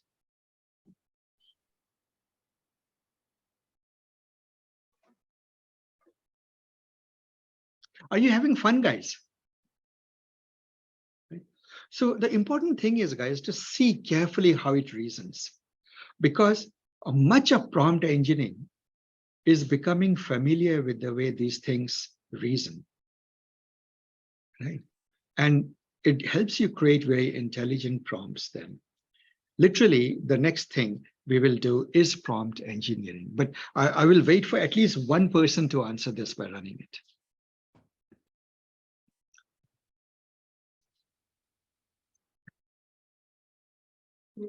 So I can shove in a full patient note in it and ask questions on top of it. Absolutely, very well it does. In fact, that's one of the labs. One of the things we will do is I will take some fictitious patient histories, and we will interview the machine to answer certain things. No, No, we'll use that open source thing, right? What is that thing called? Medic. Transcription. but you said the minute that is I have is something on the created in version 4, but we inherited something from part 3. So some of the CSV files are unavailable. So I know last time is there's a question in the chat. Oh, there's some question in the chat. Hang on.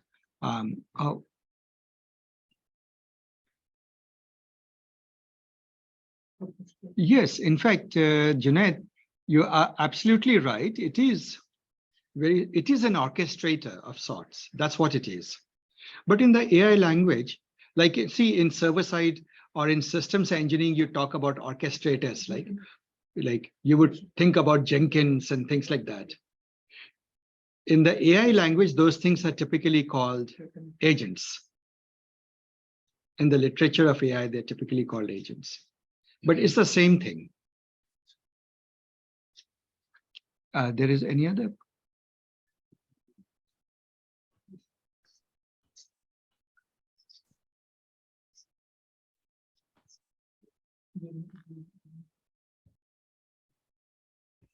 Oh, guys, don't put your open API keys in your code. Somebody has given open temperature is blah, open API key is blah. Mostly don't ever, because what will happen is it will stay in your notebook and your notebook will get shared. And before you know it, the whole world will be using your account. What's the code to pull it from the environment? You don't need to, just do export, and it is, and your Jupyter notebook will always be aware of all the environment variables. I mean, in the actual launching, how do I pass the API from the environment? Why do you need to? I saved it in Bash already. That's it. Then restart Jupyter. That's it. Oh, restart. Over in the middle. That fits in some XML file which is separate. Once you export, you have to restart. Yeah, restart it. You have to export and then source the bash RC file and then. You need restart. I will restart. Yeah. So remember that from the shell, you must source that bash RC or just open a new shell. Open a new shell and restart Jupyter. All right, guys. Anybody enlighten me? What do you get? Ajay, did you run this? Today, right? Mhm. If you remove the today, that's what. Yeah. It's the same for me. No, it should not go searching. Okay, I commented on a lot of things for the second run. So let me just rerun it with whatever. It didn't rerun for me. Go ahead, Shalini. What happened? It didn't rerun for me, but I guess everybody else is working. But I think I know why you should put this question as homework. Because for today, we haven't specified a date or time, so it doesn't know what today is. Yeah. So basically, it's forced to realize this temporal information. Whereas if you don't put it, it will assume, it will just try to predict the value from itself without actually searching. Because you can just ask this question from a large language model to ChatGPT and say, what's the height of Mount Everest? It will tell you. Right. So the point of today was to force it to use the search engine.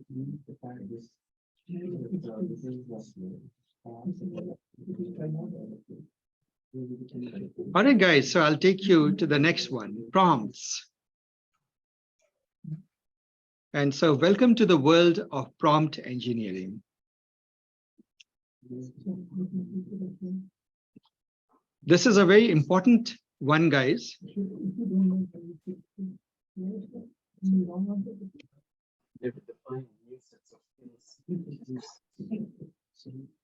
And sell that.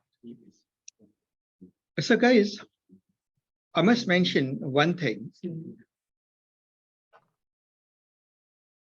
People are we done? Yeah. Okay, I'll wait for some people to finish. Patrick, let me know when you're done. In the meanwhile, those of you who are remote can ask me some questions if you want.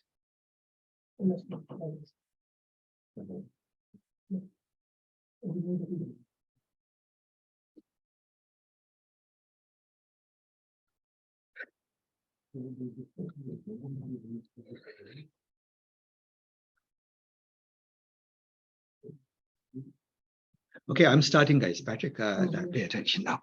So large language chains, prompts. We are going to talk about prompts. And this is the beginning of prompt engineering, learning to engineer good prompts, guys. Now, before I do that, there is an interesting debate that's happening in the community. People are saying that because we can ask things like ChatGPT a question, basically in our language, give it a prompt and it will produce the answer, right? Why do we need programming anymore? Right? It will do that. We don't need to program things. Let it do that.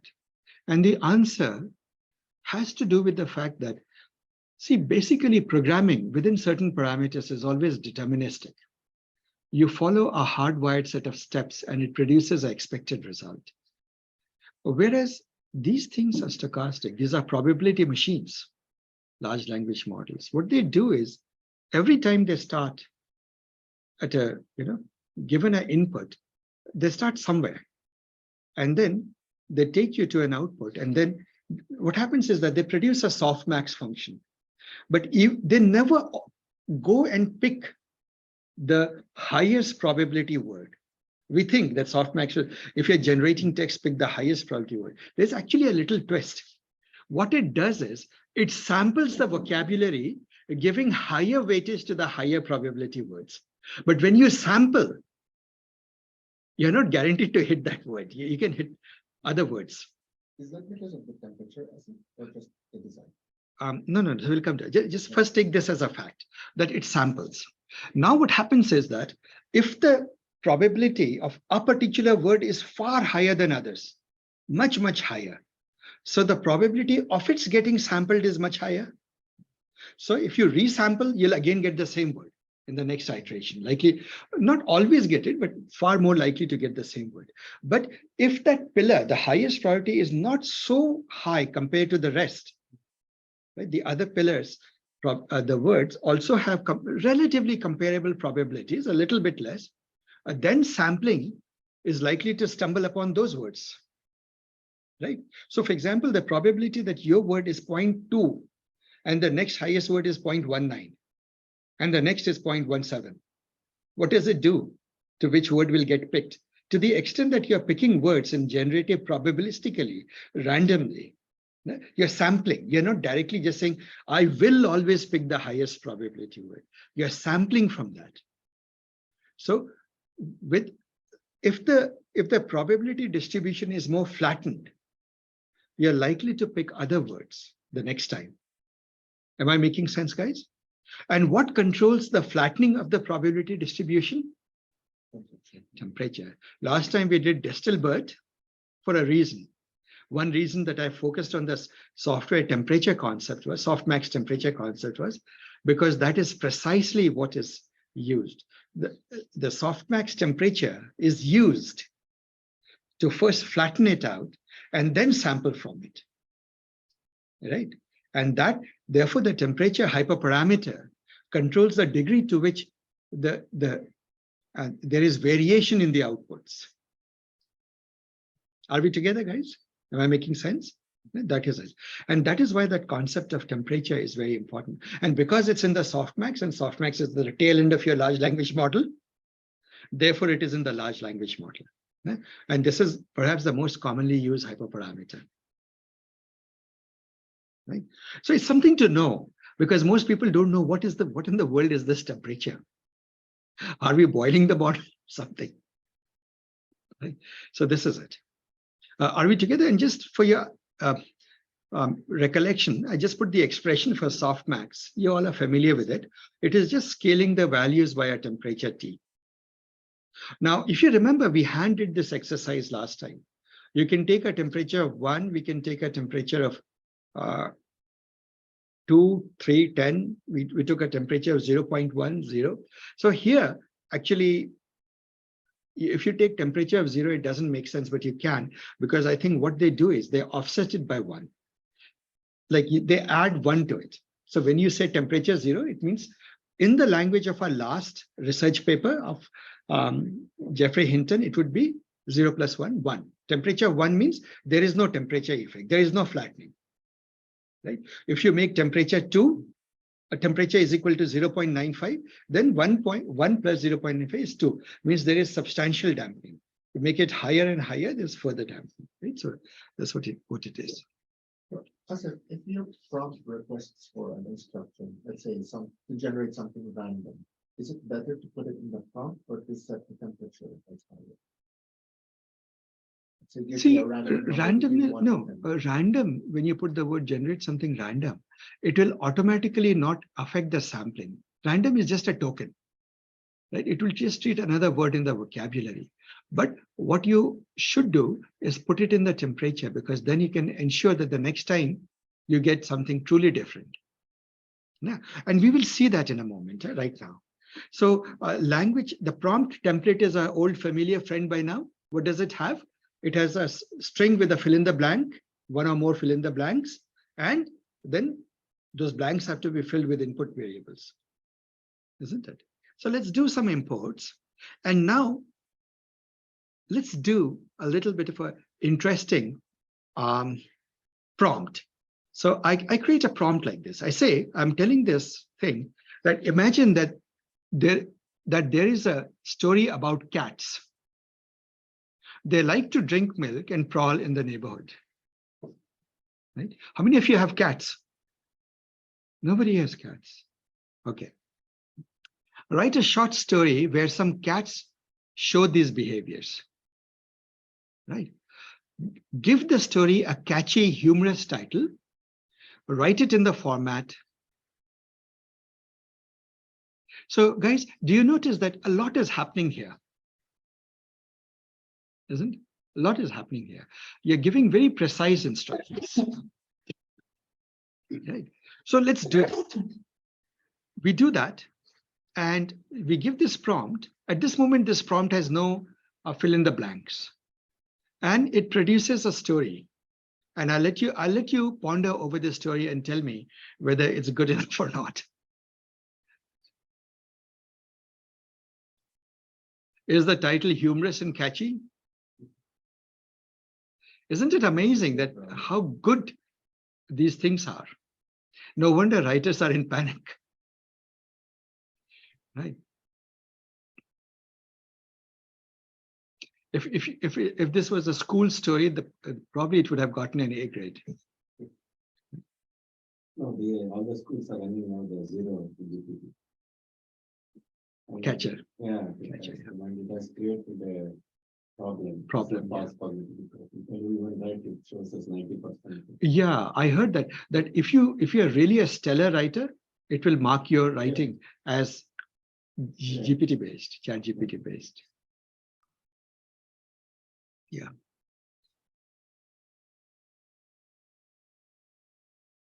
So what's going to happen to creative writers, sir? Writers and programmers will become an extinct species gradually.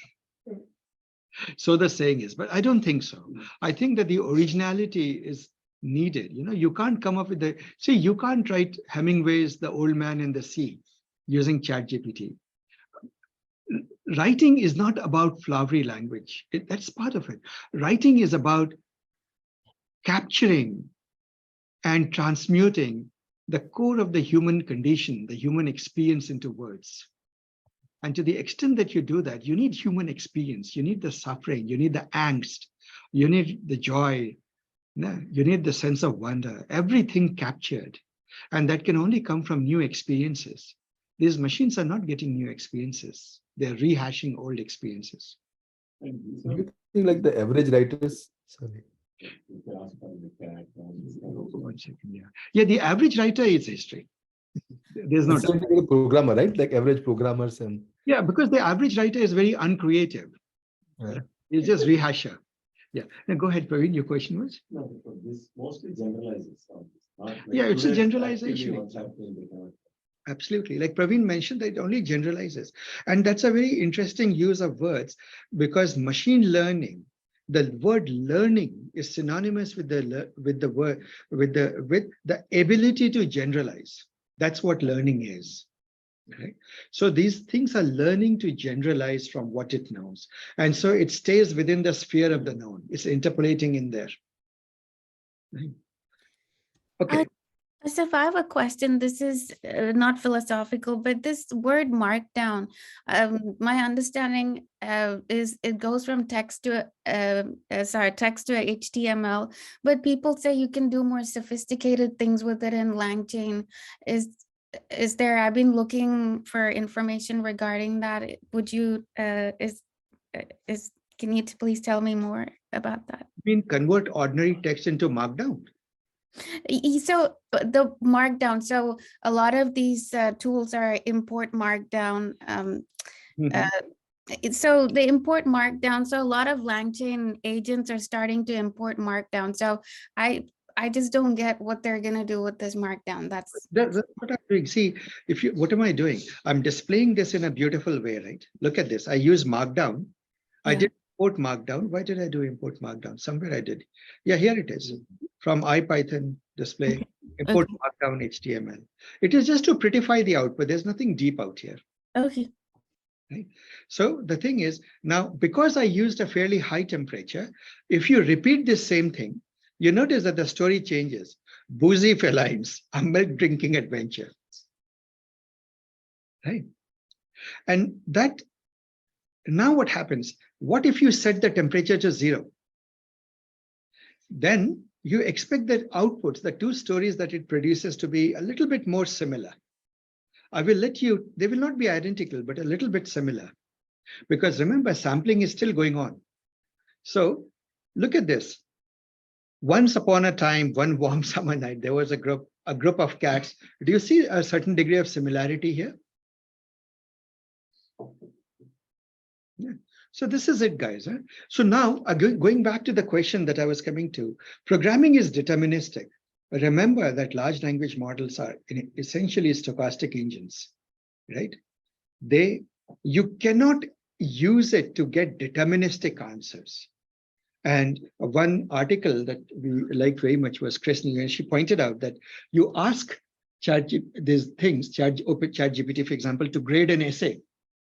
One time it says very good essay, 7 out of 10. Another time it gives you 4 out of 10. It says this, and this is bad about it. Right? Right. So it completely depends where you start from. And imagine a teacher like that, based on whether the teacher has had coffee or not, or some unknown parameters, you get either a grade or you get a failing grade. Right? You don't want that, right? So those are the limitations of these things. So fundamentally, creative programming is not dead, but it's going to be a big assist tool. So now we come to prompting, guys. See, that was about cats, but you say, why favoritism towards cats? What about dogs and squirrels? So you can create a prompt exactly like this to write stories about animals after animals, isn't it? So when my 2 daughters were young, it's a bit of a personal thing. Every day they would, so I had created an imaginary, a character called Lal Bandar, red monkey. So every night, and to them, it was very real. So every night they would come and ask me for a story about the Lal Bandar, red monkey. And every day I had to be imaginative and come up with an entirely new story. Right. And so they must have heard over the years thousands of such stories. Right. And there were all sorts of adventures and so forth. The thing is, right since childhood, they were well-read children. So they had read all the children's storybooks. So I couldn't have borrowed from them easily. I had to be a story factory to do that. But good thing is, I'm sufficiently trained in the story making. You know that Campbell's The Hero's Journey and the template of stories and so forth. So there's a way, there is a process. If you do build a story like that, you're likely to always come up with something that will catch people's imagination. The idea is that all stories in human civilization, there is only one story, and there are variations of that story in every culture. And that story is often called the hero's journey. And there are a few archetypes, and those archetypes keep recurring. If you know the archetypes, you can generate infinitely many entertaining stories. Actually, that's why in the creative industry, it's called the story factory. You know, those divisions are literally called the story factory, I'm told. So I'm told. So let's create a story factory template. It will create stories about cats, about dogs, about squirrels, maybe about horses, right? So we do that. How do we do that? So you realize that if you were to do it about dogs, we would say, imagine that there's a story about dogs. They like to chew on toys or play fetch and run around the park. Write a story where some of the dogs show this behavior. The rest of it is the same, right? We'll make it into a template. Let's do this. I'm saying, imagine that there is a story about some animal. Are you guys able to read my screen? Some animal. They like to, and then you give some behaviors. Write a story where some animal shows these behaviors. Give the story a catchy, humorous title. Write it in the format, title, body of the story, right? So what are the two prompt inputs here? Animal and behaviors, right? So I hope that this by now looks self-evident, like as obvious as anything. And then let us do that. Let us actually do that. We'll take a dogs chew on toys, play fetch and run around the park as a behavior. And squirrels eat nuts and fruits and climb up and down trees and run around the grassy meadow. By the way, this is all me cooking up. So if it is a bit cheesy, forgive me. Now what happens? I print it out and it looks like pretty good text to feed into it. Let's feed it into the language chain. We build a language chain with this template, and all we need to do is to the language chain, first, if you want a story about dogs, You see how easy it is? One-liner. You give it the animal and you give it the behaviors, and out comes the story. How many of you are impressed?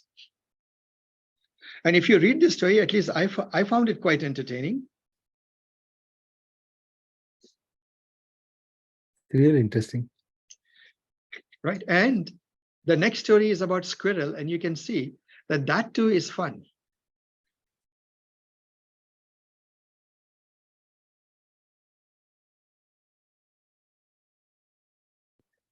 So Asif, if we like, let's say going back to my example before about, having a focus on, let's say, the medical side of things and medical text and understanding of that versus a call center.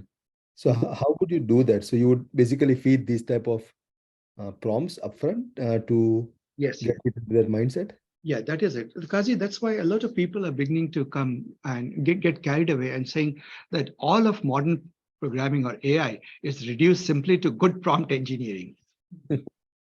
Right. Yeah. You want to do it for pharma, create pharma prompts. You want to do it for call center, go create call center prompts. There are literally companies doing nothing else but hiring engineers, and their title is prompt engineers. Yeah. Wow. So now, if you are a skilled prompt engineer, please don't scoff at my very elementary prompts. This is just maybe Asif, the next class you should have is like prompt engineering then. There is a class coming up called generative AI, purely generative AI, that starts from where I am here now in this lecture. That'll be cool. To the rest of NLP. So if you are interested, let me know, because Yeah, definitely, I'll be interested. I thought Shalini was going to teach us. Oh, Shalini was going to teach us prompt engineering. That's true. Shalini, prompt engineering. Yeah, sure. But Asif, you're better at explaining than I am. So, but I can put together. But in all seriousness, I can put together a list of papers and put summaries of them, and so some kind of refresher workshop. But obviously, the papers are a little deeper. I was actually going to post a paper to the chat here that I.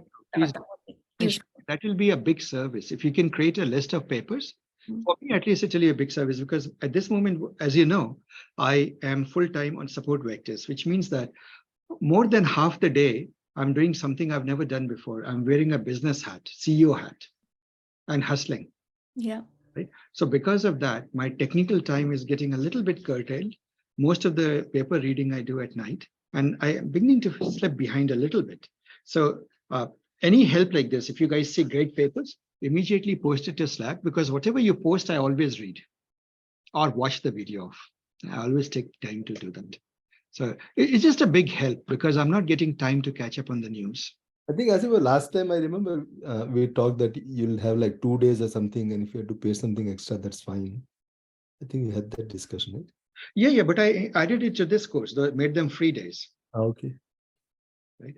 So for this course, I just added 2 days, and we are doing prompt engineering now. In fact, next 2 sessions will be a lot about that. It's all prompting. That's nice. But the generative AI goes far deeper. It goes into the architectures of all of these in a much deeper way. Yeah.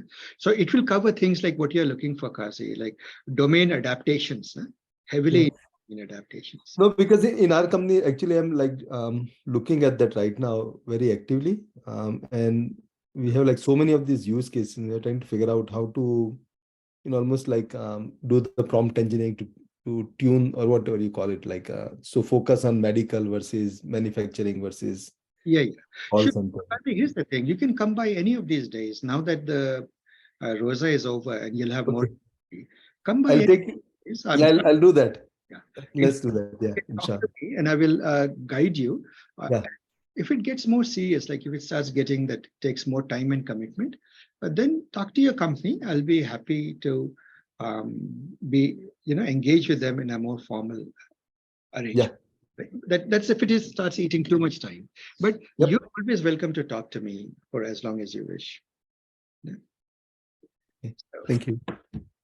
So guys, now about prompts, can you have a prompt without any user input? Sometimes, it is. For example, you can say, I'll create a prompt, a witty quote on everyday life in contemporary times. you can keep on asking and it should keep producing some or the other witty quote, isn't it? So you don't need to give it an input. Now there's a subtlety here. You still have, when you create a prompt template, you cannot set input variables is equal to none. You have to give it an empty list, because the template always expects an object, a list object, even if it is empty. So that's the only subtlety here. Other than that, there's nothing special. And then you can put it into your chains and do things and whatnot. What's that format argument? Attribute that. Simple prompt format. Oh, because the argument to the format usually is the input variables, right? But when input variables are missing, you can just call, it converts the prompt into a text. So it's still required to be called. You still have to call it because you passed an empty list of input variables. Right, yeah. No, just to convert the text. But when you put it into a chain, you don't need to. See, in the chain, I don't need to. Right? I just say input is equal to empty. You run it and it works just fine. Life is 10% of what happens to us and 90% how we react to it. Charles Swindoll. Welcome. So that brings us to the last topic before lunch, which is few shot learning. And it's very fascinating. Can you teach a language model something? A relationship between things, for example. I'll take an example. You say animal. So if the animal is dog, you say likes to play fetch. So it doesn't know what animal is, because to it is just a token. It doesn't know what likes to is. That too is just a token, right? And what the thing is. But it is trying to create a relationship between input and output, between these two words, right? Animals, squirrel, likes to eat nuts. So we say this is it. Now we will give it a prompt. We will say that, let us say that the input prompt is animal, some animal likes to do what? Likes to what? Right?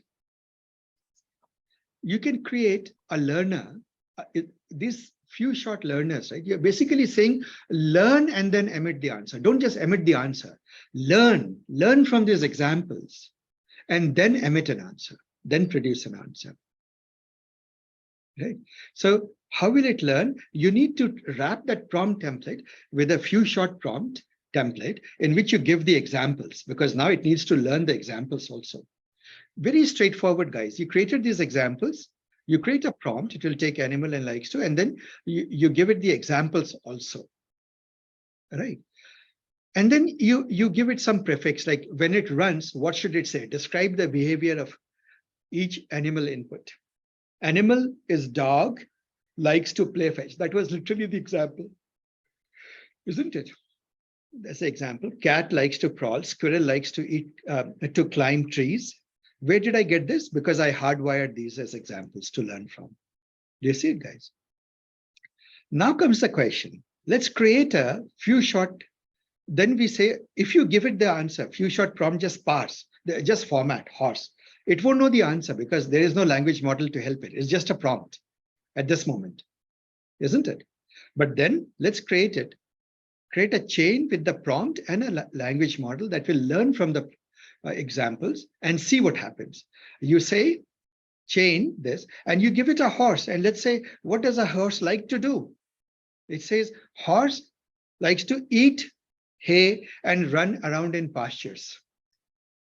How many of you are impressed? Right? From 3 examples, it learned the meaning of likes to.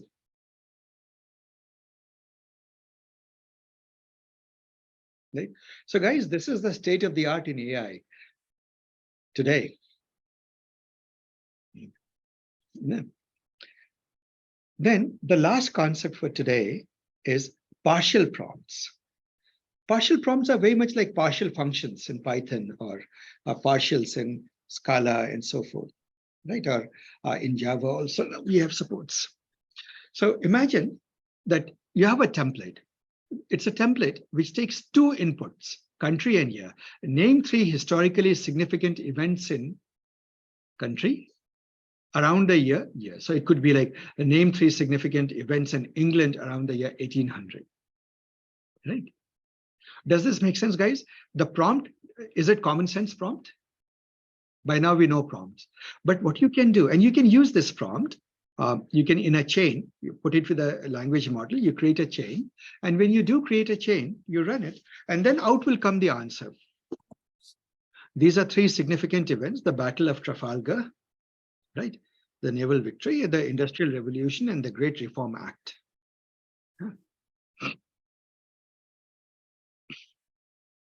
Yeah, Asif, quick question. Yes. This is great. I mean, this is really helpful to understand the Lang chain and its power. The examples that you've given so far are more consumer oriented, meaning for end users. If I want to create, let's say, a storybook for children or something like that, what would be some of the enterprises use case of this? Seems to be, is this also relevant for enterprise? Oh, yes, of course. In fact, massive amount of work is being done in medical, in legal, in many spaces, education, in many spaces. I can go on and on and on.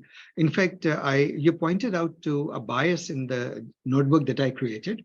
I created it with the intention of being simple to understand. So I took examples that are not of practical use or industrial use. The next time I'll try to bring examples of industrial use. Right? Actual commercial. And I have another question. This is on the previous section that you covered. When we gave tools to the agent, how does it know which, like, does it follow the same order of the tools that we give? Oh, no. Just hold on, because that's our next lab. Oh, okay. So let's finish this topic of partial prompts. So here you took country and year as the input. But let us say that if you are only interested in French history, has anyone lived in France? So I managed a team, and one of the teams reporting to me used to be a French team, right? And whenever I would talk to them, the world's best culture was French. The world's best food was French. The world's most beautiful city was Paris, right? So it was hard to get anything good anywhere else in the world. And they were very, very nationalistic, very passionate, very poetic, and their best literature was French. Actually, I partly agree with most of it, not all of it. Right? Their language is indeed very sweet. So, well, but suppose you're one of them. So then to you, it is never a question of what was important in history in this country in this year. The only thing that matters is what was interesting in France in this year. Right? So from the original prompt, you can create a partial prompt in which you have already fed in an answer. The country is France. Are we together? So you have the ability to create partial prompts. And once you have a partial prompt, you can treat it like any other prompt in a chain. And so you can say, what are the 3 most significant events around the year 1789? As you know, 1889 is when many things happened. The kings and queens and the noblemen vanished. They were being guillotined, rather. And the Bastille was stormed. All the prisoners were released. And pretty much the French Revolution happened. Right? You see the different acts, different components of the French Revolution being mentioned here. So that is that. So we'll stop with that. I left out a topic, guys, which I leave as a homework. Sometimes 2 things happen. Suppose you have a lot of examples. I gave 3 examples, and you want to do a few short learner. But I give you the embarrassment of the riches. I give you millions of examples, and you say, well, let this prompt do few short learning, but have 1 million examples. Now, the first thing you learn is that is very counterproductive, because soon the principle of diminishing returns will kick in. Right? So for that, I give you a homework to learn about prompt selector. What a few short learning, the prompt selector will decide, has some heuristics to decide which of the examples to take and feed in. Like if from million I have to pick 20 examples, which 20 examples to actually feed into the chain. right? Given all these examples. And there are many ways to do that. One is to randomly pick some, one is to pick based on how many there are, many rules. But one of the more interesting ones is using vector embedding, the search thing that you learned. So you take a query string, input string, and you see this input is closest to which of these examples. And you take the closest examples from the semantic embedding, because you know that learning from those examples would be the most meaningful, isn't it? A few short learner from these examples would be the most meaningful, and you can feed that. So selector itself is a very powerful topic, but I thought some homework is always a good idea. Right? No, frankly, I was budgeting for time, and I already noticed that we are at 1 o'clock and I still haven't started with the topic of tools, but let's keep tools for the afternoon. So guys, selector is your homework for today, and there's some embedded homeworks in these labs. Do all of these labs, guys. Don't miss it. And we will again take 1 hour for lunch, 1 hour for you to do the homework, and some surprise prize for anyone who brings a nice selector Jupyter notebook. Right? And next in the afternoon, we'll do agents and tools. Right? And then, of course, we'll do, time permitting, we'll do a paper if time permits. We'll meet again at 3 o'clock. Right? So remember, 1 hour for lunch, 1 for homework, but be here at 3 because we'll start sharply at 3. Hey, Asif, I need help setting up the environment variables. I'm doing Google Colab. Google Colab. You might as well forget about environment variables and just hardwire it into your code. That's what I did actually. That's why I was passing it directly. Yeah. So the reason for that is, in the case of a Google Colab, there are 2 choices you can have. Either save it in a text file that you put in your Google Drive, and in your code, read from that and set it. The alternative is that, see, those instances disappear in 24 hours. So you lose it. No point in baking it in. The alternative is just put it in your in your Colab, but don't share your Colab notebooks with anyone. Got it. Thank you. Yeah, but I would strongly suggest that these Colab VMs, right, are very underpowered. If you can, Masmi, buy yourself a very good workstation. And especially here in the class, we actually, this batch, this cohort has a really good thing going for it.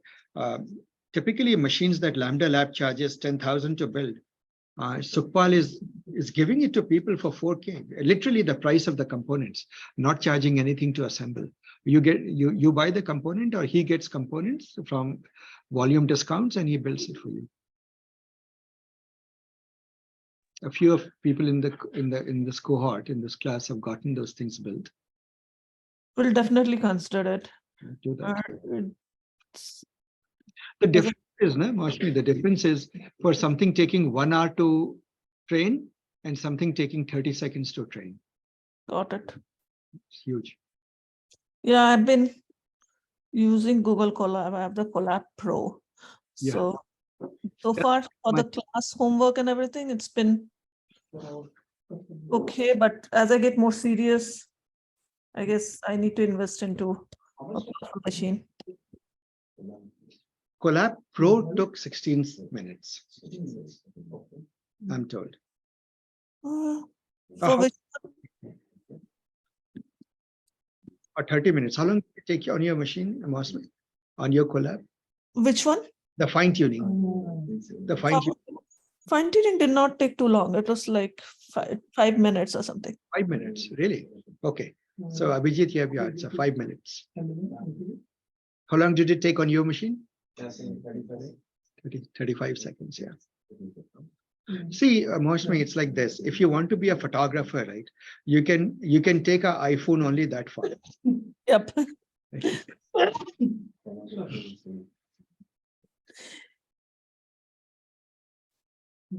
Hey, what was this block code that you passed? Sorry, I am running it right now. Mosmi, 1 second. I'll answer your question. What's your question, Abhijit? Not question, like I took more data sets, like after what we did. And I ran like this. Those were taking like, a few data sets which you told, like to take from Hugging Face. They were bigger. They took like 2 minutes, 3 minutes. That's all. That's all. By the time you get yourself your coffee, it's done. Yeah. So Mosmi, this block quote is HTML syntax. I'll show you. Do you see this line? Yes, I got it. Yes, yes. It Beautiful is formatting it correctly. Yes. HTML. For me, these little bits of aesthetics matter. Now, I don't know if you would consider my Jupyter notebooks to be a little cleaner than the average ones you see on the web. But absolutely. Yeah.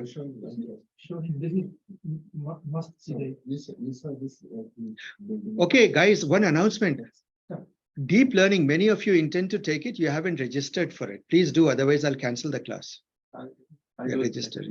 And preferably write a check. Don't send because or Zell it to my number because you have my phone number, right? 510-298-903. This year, sir, don't do jail because next year you have to report it. You have to? Report it to IRS. Everything gets reported because it goes into the business account. Yeah. For me, all Zell gets business reported. This year is before this year, they didn't care, but Oh, no. See, you don't want to be on the wrong side of IRS. I've always been particular. It's not worth it. So yeah, guys, you can either Zell it or write a check or do something, or you can use the website, but then I lose 36. I mean, not $100, something like that. Oh, okay. Pretty huge amount that they cut. Plus, they hold that money for 3 weeks before giving it to me. Zell is better. Zell is better.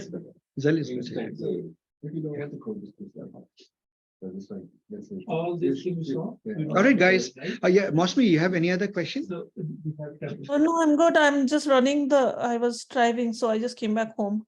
I'm finishing up the 17 Langchain prompts. If I Make it run bigger. into trouble, I'll ping you, but so far it looks reasonably straightforward. I am very curious to hear about your thoughts on enterprise use cases as well. So Definitely. I'll bring some next time. All right, guys, I'm going to pause the recording.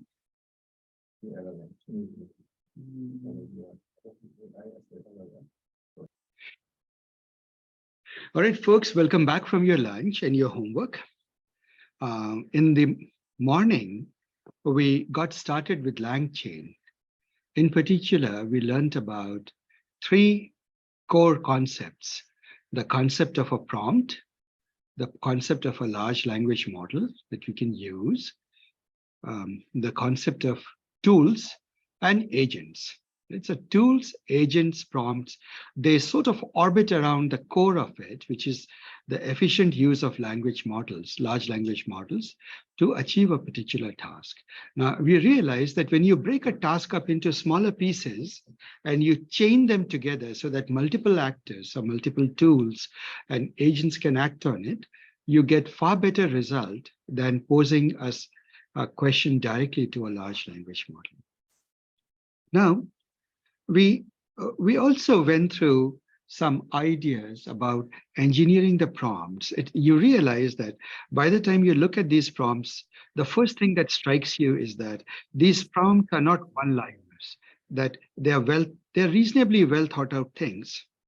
Now, in the second part, now in the afternoon, I would like to do, before we go through people's homeworks, I would like to do one last topic, which we haven't covered, which is the tools, agents and tools. So agents will talk a lot more going forward. Today, I'll introduce agents and then talk about tools. So tools think of them as the glue pieces. You have large language models. You have agents that are sort of the orchestrator, that make things happen, that make a decision which tool to use. So think of it as a carpenter. She has access to many tools, drills, this, that, and large language models. And the agent is making decision that to solve this big problem, how do you break it up into pieces? What should go into one tool come out from that, go into the next and so forth, right?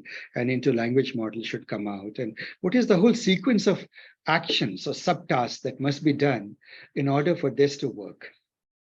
Now, that brings us to the question of why would you need to do that? You can always hardwire a language chain on your own. The reason you do that is these agents are capable of doing what hardwired language chains can't. They're dynamic, they're adaptive. Based on the user input, they may or may not use a tool. And this was your homework. For example, there was a search engine that we used in the prompt. If you remove the word, what is the height of Mount Everest today? Then you realize the agent may decide that you don't need the search tool at all. And so it will bypass the search tool and go straight to the language model, get the answer, use the calculator, do the multiplications, and be done with it. Isn't it? And so the agents have certain degree of flexibility. They can decide how to dynamically build up a chain based on the nature of the input. Are we together? Right? And that's what it was, that homework was meant to illustrate. That just because you gave it the tool doesn't mean that it has to use it. So with that there is no doubt, therefore, that wherever possible, you should use agents to do your work. It can make judicious decisions at runtime based on what inputs it received. Right? Now, these are all very imperfect things. Remember, the technology is evolving very, very rapidly. What is true today may not be true tomorrow. Even this lang chain has burst upon the scene. It is at 0.14 or something version, 146.14 version. So these are very fast-moving projects, fast-moving APIs. The problems of today are not necessarily going to be the problems of tomorrow, right? But are they useful? They're tremendously useful tools. Now, today we'll focus on the tools, the one pillar that we haven't talked about much. We use the search tool, SERP API, but there are many tools that are available in the LangChain ecosystem. And you can wrap anything that you have, any program on your machine, into and put a wrapper around it and make it into a LangChain tool, a formal LangChain tool, a custom tool of your own. And so we will do two examples. In the first example, we will use a tool that is there, built in, that is sort of freely available in the LangChain. Well, not exactly freely available, but okay, that is available. And the other tool that for which there is a functionality, there's a library, but we can make it into a tool with just a few lines of code. Right? So if you want to see what is the comprehensive list of tools available, we can go to, if you go to this website, and let me increase the font a little bit, do you see that these tools, there's a modest list, not a very big list, but there is a list of tools that is available. Here, isn't it? This is the tool. Now, if you go to API-Fi, right, integration is a cloud platform for web scraping and data extraction, blah, blah, blah, right? So it is somebody has a service on the web, and now it has been converted into a tool. Likewise, archive, as you know, most papers in our field, they are submitted first as preprints to archive. That is how you get to know what has happened. I mean, almost all of you have now started reading Archive Sanity to find the best publications of the week or the month. And so that's archive. We'll take an example today and see how we can search an archive. A bash, if you have ever used a Unix system, you know that bash is the shell.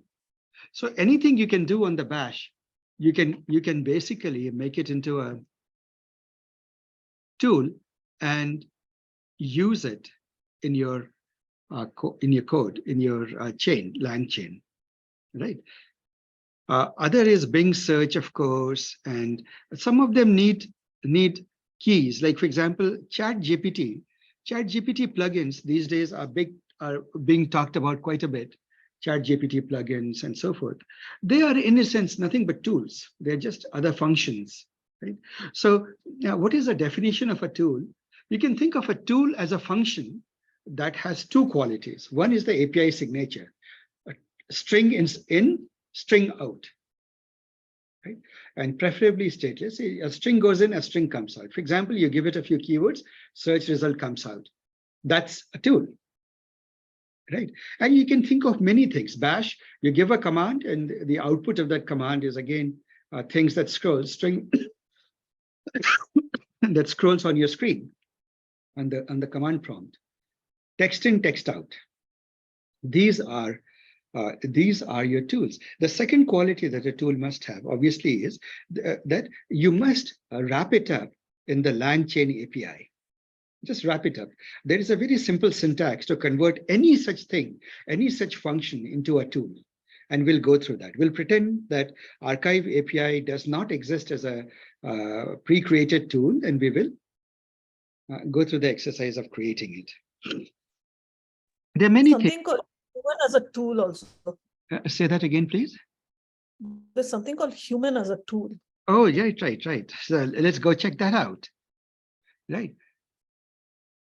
And this is where you can input something. So, right, text in, text out. Well, you are the one producing the output.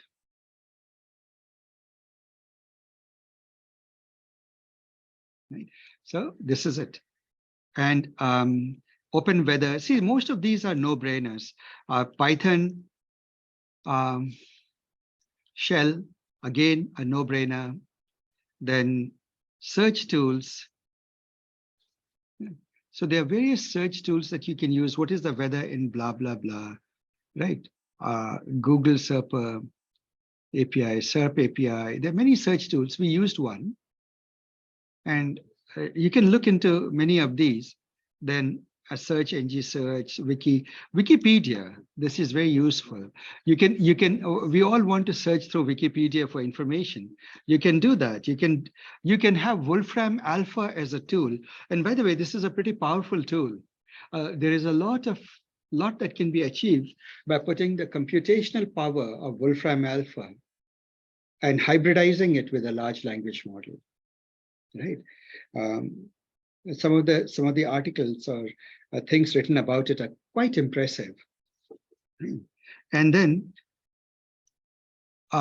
if you are familiar with Zapier, then Zapier is sort of think of it as a ginormous integrator, a very fluent integrator into many things. It forms like the glue that integrates the gazillions of apps, essentially. So you can have that. You can have that agent as a tool, right? And we can go on. There is a pretty long list of things we can do as a tool. So with that, let's go back to our lesson. Explore these tools, guys. Take this as a homework. Explore this tool. Now, I will show you the example of how to use a tool. You can use a tool without using LangChain, without using an agent. A tool can be used in isolation. Here's an example. We use a SERP API wrapper. Remember, you must have the SERP key, API key. Assuming you have that, you could ask it a question. Where is Support Vectors AI lab located? It seems to claim it's in Fremont, California. That seems correct. Now, let us use it with a chain. How would we use the tool with a chain? Very simple. What you do is you create a list called tool names. All of these tools have a name. And so you can declare a list of tools that you want to use, right? Literally. And then what you do is you call load tools. When you load tools, you can give it by tool names. And by the way, you can also load tool by literally instantiated a tool object and passing that also in. But this is one way of doing it. Then comes the main part. You initialize an agent. And this part, pay attention to. What is the agent taking? It's taking a bunch of tools. It's taking a language model. An agent has a type. At this moment, we will talk more about types later, but at this moment, just take it as zero shot React description as a mantra. I won't get into it a bit more now, but later. And verbose is equal to true. Verbose equal to true. What it does is when this agent goes about it, doing its job, it will show its chain of reasoning. It will show how it is going about thinking, right? So this is it. Now, folks, I hope when you look at this code, it looks pretty self-evident what it's trying to do. Would you agree? Now, just because you instantiated a bunch of tools doesn't mean that your agent may use it. Remember that. It may choose to use it, but it will never use something not in the chain, not in the tools list, right? Within the tools list. Now, in this particular case, the tools list has how many tools in it? Only one, SERP API, right? Search. So suppose I were to ask a question, and pay attention how interesting, I worded it differently. What is the climate like in the city where Support Vectors AI lab is located? Why would you want to know the weather? Suppose you're thinking about spending 3 weeks here to do the ML100 Introduction to Machine Learning course. That course is 4 days a week. You may be better off just being here in Fremont and attending the workshops in person, right? If you were to do that, you would like to know what clothes to pack, how is the weather, and so on and so forth. So it is certainly part of the decision-making process. You could do that. Now you realize that I didn't ask it, what is the weather in Fremont? That you could have answered using just a weather API tool, open weather tool. I'm not saying where is Support Vectors located. So first it has to figure out where is Support Vectors located. So let's see its reasoning. It says entering chain, it realizes I should research the climate of the city. That's what it has to do. But it has to figure out which city. Action search, input, climate of, and city where Support Vectors AI lab is located. So then it makes an observation through search that Support Vectors AI lab, this is the address, including the web address. I don't know, guys, are you finding this impressive? Super impressive. How does it make that Very inference? interesting. It has to look that up. Come to deep learning. We will go into remember, this is a very applied course. The theoretical foundations and things we'll do when we go into, otherwise what happens is here we'll get derailed. It's a long discussion. Mosme, I'm not trying to brush you off, just saying that to understand how a lot of these things are happening and what is going on, there is much more to it, and we need to know some core neural architectures. No worries. Right. I see why this agent is also in some ways like a model or something. The agent is, in some sense, yes, it's an orchestrator. It's a model in its own right. It's basically an AI object. AI. Right. And the only thing that's not an AI object are the tools. Tools may or may not be. For example, the math tool is an AI object. It itself is a large language model. But weather tool, search tool, they're just tools. Right. So, hey, but agent seems to have an additional pre-processing and post-processing capability. yes, it is the orchestrator. That is its core strength. So it is also doing some string processing, determining which part of the string I need to search on and put through the pipeline and stuff like that, right? Exactly. And it takes, do you notice that it is very inferential? The way it infers the steps it has to do, it is not something that can be hard-coded. So it is itself a machine learning model. Right. Amazing stuff. It's just amazing, isn't it? So who wrote agent? Because agent itself has some intrinsic capabilities. Yes. So obviously, see, this LangChain project, there's a reason why they are funded with 10 million right off the bat. And then the people, see, everything stands on somebody else's research, right? This thing has been going on for the last 2-3 years, prompts and agents and so forth. Since 2021, there has been a huge flurry of activity, right, in this space, because there was a growing realization that this is the direction we need to take in research very seriously. And now we are seeing the fruits of that very, very strongly come forward. So in fact, when I was saying that the deep learning course is completely revamped, that even the things that I taught last year, even from last year, this course is a completely brand new course.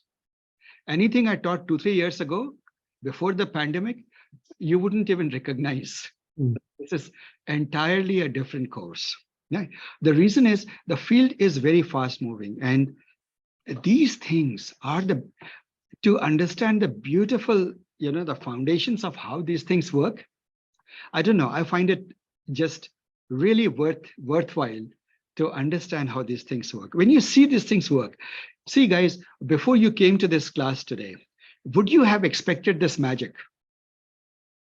How many of you knew that these things can be done? How many, okay, let me put it this way. You guys are all quiet. How many of you are completely taken by surprise?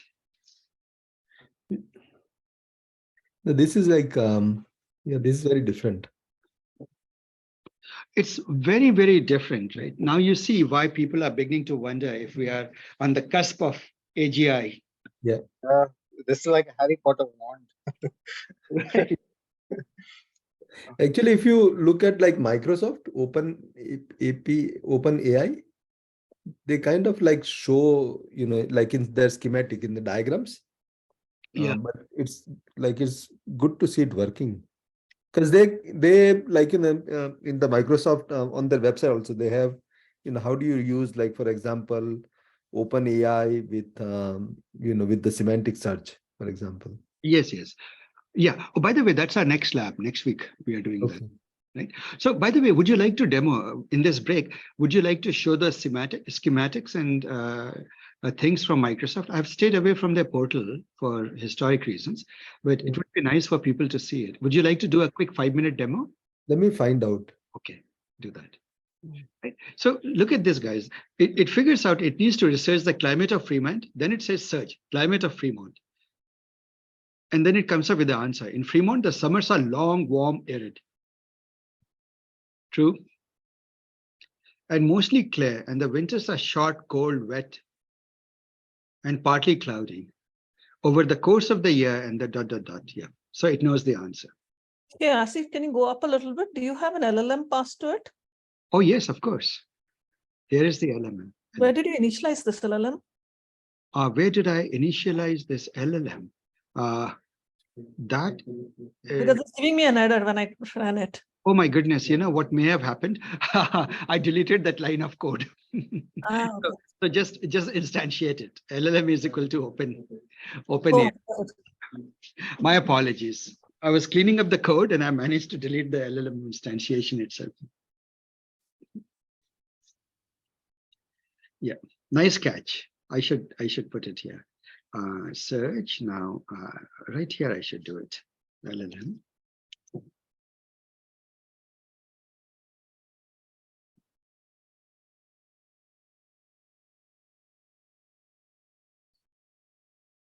Let me set this. Better? Okay. Now, this is the answer. This is the output. Right? And you would imagine that this is when you ignore all this and you ask, what was the question? Where is support? No, not this. What is the weather? What is the climate like in the city where Support Vectors AI Lab is located? And it answered it very well. When you change the temperature of OpenAI here, will it also affect the way the agent takes its position? No, what happens is this temperature argument is passed to OpenAI API, and the API knows, because all it does is model is fixed. It just in the softmax layer that just affects the sampling. That's all. So the agent will not get affected. No, it will just still create the steps. Exactly, based on that. Unless the response changes wildly. This agent is part of the open API? Yeah. So the open AI, not the open AI, sorry, the LangChain. LangChain. So LangChain's main things is large language model, which which it doesn't do, but you get it from somewhere else, typically Hugging Face or OpenAI, right? The things like that, Google something. The second is it gives you tools, the tools API, and it gives you some pre-built tools. And as we'll see, we can create our own tools. The next thing it gives you is, of course, the chain, because that's the score thing.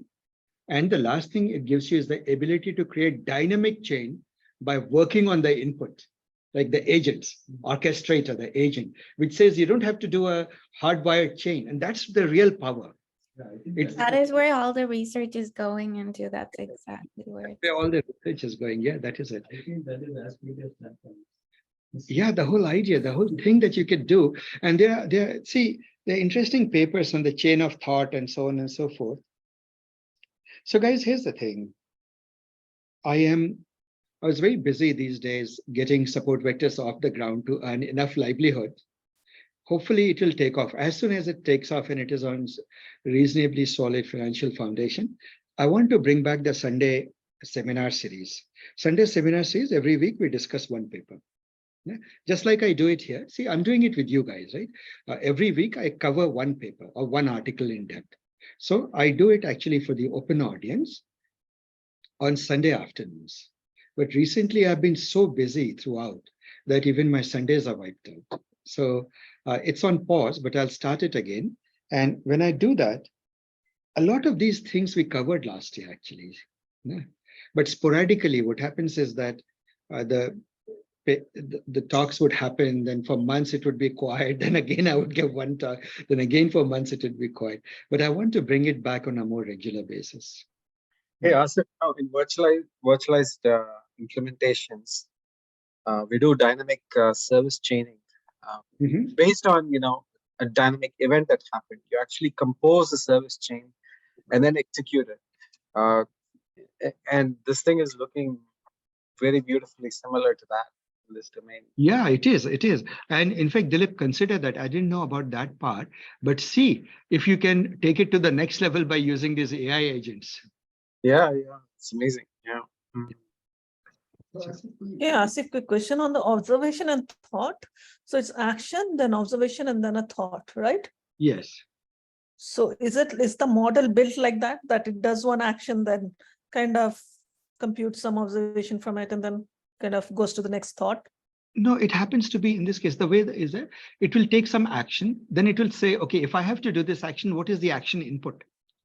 Then it will run that input through something, through a tool or through a model, and then look at the output. And then on the output, it will make an observation. Then with that observation, it will decide what next to do. And that will lead to the next action. So what happens is small bites, right? Action causes it to figure out what the input to that action should be because, right? For example, search. Search means I have to use the search tool. Then I need to figure out what should be the input to the search tool. But then when you feed it in, output will come out, right? It says observation, but then it has a thought. What do I get from that output? It says that, okay, now that I have that, I should research the climate of Fremont, California, right? And this pattern repeats itself. Right?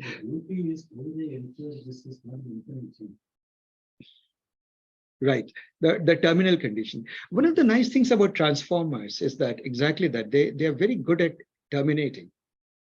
All transformers generally as generative models, they don't go on forever and ever because sooner or later the probability of the end sentence end token, that token is just waiting for its chance, and its chance comes, and the moment it comes, it's over. So, the ability of this zero-shot react agent, is this also dependent on the strength of the model that you're using? Oh, yes, very much so. Something that's not open. Yeah, so guys, this is your homework. Please do it seriously. Replace it with Celebras, the open source models, one of the open source models from Hugging Face, and see all of these labs. If you replace LLM as OpenAI with Celebras or something else, please see how the results are affected. It's very instructive to know the gap. I did Asif in the break. I did, and I pasted that code in Slack. You did? Oh, how did it go? Tell me how. Well, actually, I tried with Google Flan T5 Excel. Wonderful. Actually, let's do one thing. This is a good moment for us to take, in 5 minutes, take a break. We'll start with your demo. Hold that thought in your mind. Yeah, by the way, which model were you thinking from Hugging Face? Celebras. Solibros, okay. Yeah, you can try that, but a T5 is another alternative. Now, apparently, Facebook just submitted a model yesterday. No, that was for vision, right? Facebook submitted or Google submitted? One of the two giants submitted a model. Oh, nice. I forget. No, Llama's been there for a while. By the way, what is Llama? How is Llama created? Hint, what did we learn last time? Distillation. Simply a distillation of the large language model. So Stanford kids, they just sat down and for $1,500, they managed to train the Llama through a process of distillation, right? So never underestimate the power of distillation. What was that Shah Rukh Khan statement? Never underestimate the power of the common, right? So this is it. Okay, guys. So, Maushmi, hold that thought. We'd love to see your demo. I just want to wrap it up. It's my last topic. So you may say, can I create my own tools and add it to this tool chain? Absolutely. In fact, I highly encourage you to do that. Right. See, guys, one of the things I asked is, Praveen has worked very hard to clean up the videos of the previous lectures. I hope you all are benefiting from that, right? So, and he has also generated summary notes from that.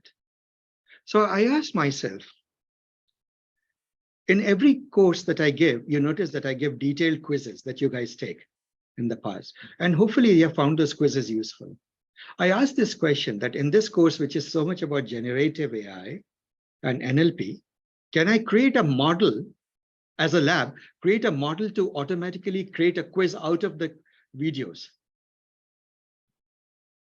And guess what? There is a quiz. It's coming at you. And I didn't create it. It's completely created by AI. And you can't say that, I didn't learn that because it's taken straight from the videos. Nice. Nice. Right. Right. So this is the power of this thing, guys. Huh? Okay, so we will take an example. So there is something called archive. All of you are familiar with it.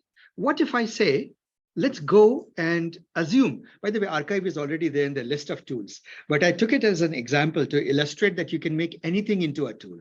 So we'll pretend that it's not there, right? So there is a Python library called archive.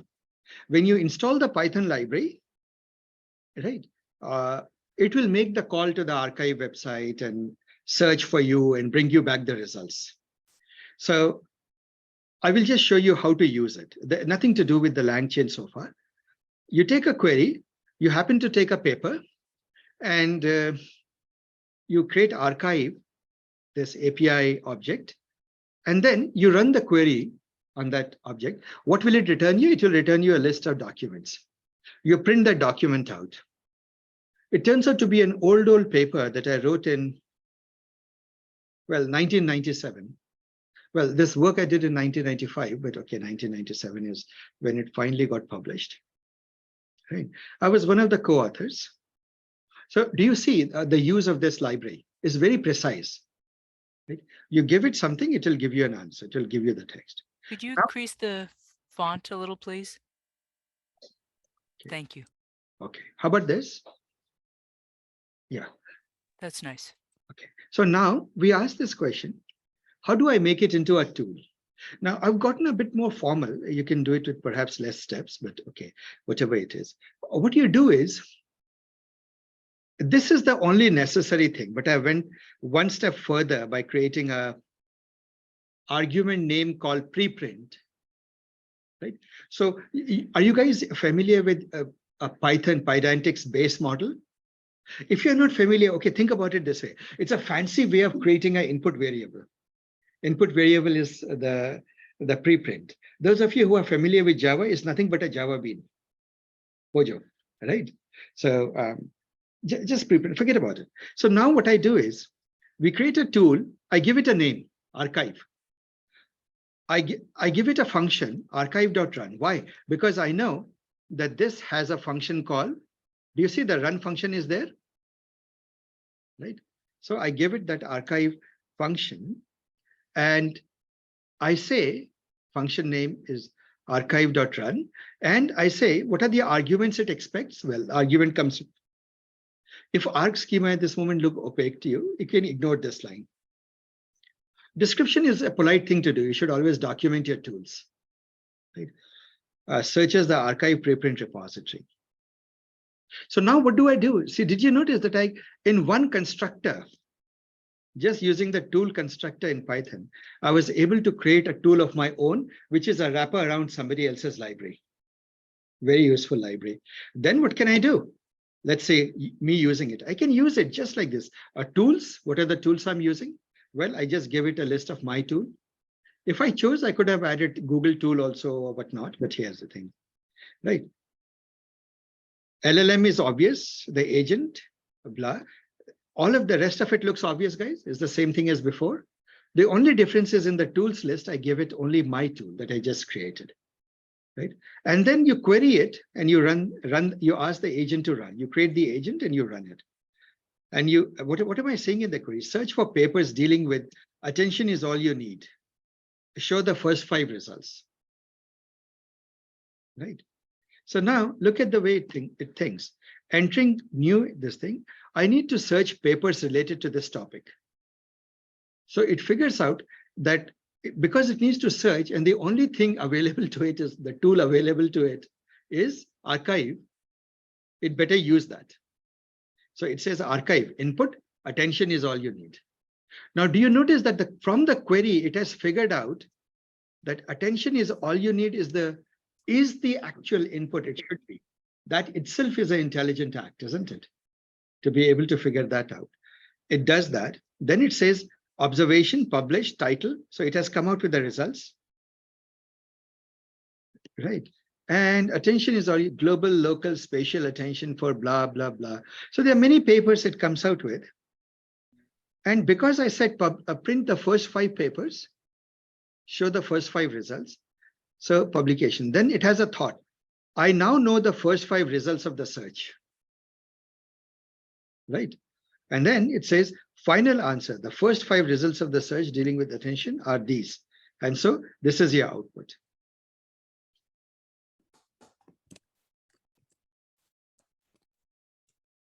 Right. So do you see, guys, where we are entering? This course was natural language processing with transformers. And you are seeing how natural language processing, which used to be the weakest pillar of AI and computer science, has become a dominant pillar now. Because of transformers, it's literally become the new way of engaging with computers. It is fast becoming that, isn't it? So, I mean, there is even a feeling that all the GUIs, application GUIs will now simplify itself. User interfaces will simplify itself. Just voice and text input. There was this interview with Wolfram, and I was looking at it, and he said something around like linguistic user interface or something like that. Exactly. That is the future, NLP interfaces. Yeah. So now you like at this moment, what happens? Everybody's web page, web application, or desktop application, they all look wildly different. And you keep searching, where do I go? You read massive documentations to figure out where should I go, and there'll be some obscure button somewhere to click deep down in the sub menu, right? But imagine what this is going to do to the world, right? So I mean, rethink. If you're a UI developer, rethink your future. Yeah, linguistic. Yeah, the NLP-driven UIs, NLP-driven user interfaces are the future. Like look at what Shushinda created. Just one search bar. right? Just one search bar. And he's not even using at this moment the agents and the large language, lang chain and large language models fully. He's using what was the first part that we learned about, which was the semantic embeddings, and going from that. So imagine where he will take this app once you go further, right? And I can ask more detailed questions. I remember the demonstration that Junaid gave, right? Question answer. That was impressive. But now think of the next level that you can take it to with all of these things coming in. Right? So guys, this is your, the next thing I'll give you is, I'll give you another tool, Bash. If you're on Linux, you can run Bash. By the way, this is, if you run it on my machine using Python, this is what you will get in that directory of NLP, right? So what I want you to do is go through the exercise of converting it into a tool that you can use in a lang chain, use with the agent. Are we together? Nothing fancy. It is exactly a repeat of what you have learned. And then create a good query that utilizes this, right? Makes it work. And then you'll realize what it is doing to the user interfaces. These things can do, right? So likewise, become familiar with the Wikipedia library, create a tool around it, play with it, do things. So was it fun, guys, today? Yes. Yes. Yeah, we have, the course is getting more and more interesting every time, isn't it? We are building upon what we learned, and so it's getting more interesting. Next time, hopefully, you'll be even more pleasantly surprised. So now, guys, it's 3:45. Let's do one thing. Let's take a 15-minute break, and then we'll get into the paper reading. The paper that we are going to read are posted on the Slack. Please glance through it, and I'll walk through it carefully after 15 minutes break. By the way, is anyone making fresh coffee? I'm going to start a pot. I'll start a pot. Yeah, as if I'm stuck, can I ask you a quick question? Sure, go ahead. Thank you. So let's take these 4 numbers. We want to, what softmax does is it says, see, suppose I wanted to make them into fractions. I would have gotten easy. I would have said 3 plus 2, 5, 1, 6 plus 4, 10. Summation is equal to 10. Yep. And then because the sum is equal to 10, I could therefore have said that 1 over 10, 2 over 10, 3 over 10, 4 over 10. They look like probabilities to me, isn't it? I could have treated, if I wanted to convert a bunch of numbers, so voltages, let's say that the output of logits, that is the last layer, a hidden state, whatever you call it, hidden state, into this, we could have done the fractions like this, right? So there are problems with this fraction. One is that, what if one of the numbers was negative, right? So suppose it was, if just to recap the discussion, suppose the numbers were like this, the summation would be 0, all right? And so it would be problematic. It would be very hard to make it into fractions. So the other problem with this is, it doesn't sort of make the big number stand out. So you solve both of these problems with a very simple, very, very elementary mathematical device. What you do is you do e to the 1, e to the 2, e to the 3, e to the 4. Now let's see how much it is. This is 2.7, 2.72. This is approximately 8, I believe, right? And this is about 20. I would hazard a guess and say this is about 22, 21, right? And this is about 60, 21. This is about 20, and this is about 55. You guys can verify. I'm just saying approximately, just making mental mathematics. So now look what exponentiation did. What exponentiation did to this is it made this number really stand out, right? So if you make a thing, it is really much taller than the 20 is less than half of it. Right? This is like this. This is this. 8 is even half of this. And 2.7 is like this. So you realize that the ratios have gotten seriously exaggerated, isn't it? And now you can convert it divided by the sum. Sum would be e to the j over all possible values of j. Right? Just add up all of these numbers basically is equal to 2.72 plus 8 plus 20 plus 55. This is it.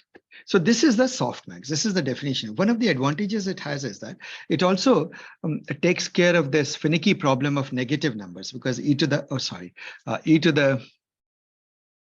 e to the minus 2, e to the minus 1, e to the 0, e to the 1, e to the 2. They are all positive numbers. So when you divide it by the summation, they all become fractions. 0 and fractions between 0 and 1, they take values here. So they are all probability masses. You can reinterpret it as probability masses, which is what you want. So all the paratha finish? Only one left. Should I eat or what? That is on your own discretion and judgment and Because because I don't want to say that we don't blame that so if I eat, what would you say? Sorry. Go on mute. Is it I'm again like Okay. So Yeah, so why did we have to take an exponents? We could have done it using log, right?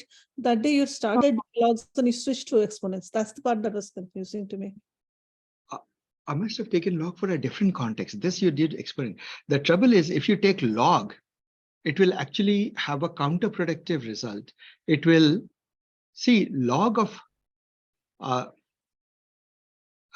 these numbers, log of 2, log of 1, they're much closer to each other. It will dampen it down. Remember, exponential curve goes like this, and a curve flattens out after a little while. It never quite stops, but it flattens out. It goes like this, right? It rises up like this, whereas exponential curve rises up exponentially, keeps on increasing. So you want to exaggerate the bigger numbers. You want an exponentiation. And then you just divide it by the summation. Now, that is that. Log, I must have talked in a different context. You're mixing it up with something else. What was I talking about? Anyone remembers where I talked about log? Well, when you showed this example, you started doing the log and then you switched to exponents. That's what I remembered. Oh, so that's confused. Making it non-zeros first. Okay, I forget. I'll have to go back. I'm sorry if I confused you guys like that, but it wasn't this. It is a simple question of exponentiation. Now the temperature part comes if you take these numbers like 1, 2, 3, 4, and you also divide it by temperature before you do the exponentiation. Right? And then you exponentiate all of these separately. Right? So then what happens is... Yeah, I tried. If you put an exponent number large, it becomes garbage. It starts spitting out garbage, GPT. That is right. It is right. So what happens is that because it has an overflow problem, yeah, the maximum that the computer can hold, it will exceed that. I see. Yeah. See, remember, computers cannot count from infinitesimal to infinity. They can. There is a minimum. There is a minimum size that it can store in memory, and there's a maximum size that it can store in memory. If a number is smaller than the smallest it can store, it will have an underflow problem in magnitude, right? It will have an underflow problem. If it if you try to put it a number bigger than the max that it can have, it will have an overflow problem. It will produce garbage both ways. Got it. Okay. So now, Asif, sorry for the digress. no, this is all useful. This is actually behind machine learning are a set of very simple math ideas. If you get that right, do you realize that distillation and all of these such beautiful techniques, but behind it are such simple, elegant math ideas, right? There's nothing complicated. Actually, the beautiful thing with math is, and with this machine learning is, that AI is, actually there's nothing complicated. When I look at some of the business code that people have, application development code that I see people have, just so many corner cases and so many complications. And after a little while, you get exhausted just keeping track of the side issues. Beautiful thing about machine learning and math is there are no complications. There are no exceptions to the rule ever. I like the fact. That's why I find this simple enough that I can understand. Okay, so we are going to now do this Chip Nguyen's paper, which I have pasted into this. Chip Nguyen. Building ML applications for production. So LLM applications for production. So in the morning, we talked about these LLM models. And we said it is great. We were amazed at all the things it can do. The problem is when you take these things to production, it's a different kettle of fish. What is happening these days is the world is divided into a vast number of people who are playing with ChatGPT and LLMs and these transformers. And they are absolutely euphoric on the things it can do. And then there are lots of startups forming, companies forming that are trying to make it work in production. And that's where they're finding that it's much harder to make these LLMs work than a traditional software architecture work. Traditional software architecture is deterministic because the code behind it is deterministic. You face the same problems of scalability and performance and reliability and security and hardening and so on and so forth, right? Kubernetize, Dockerize, containerize, and all of that. You know how to deal with it.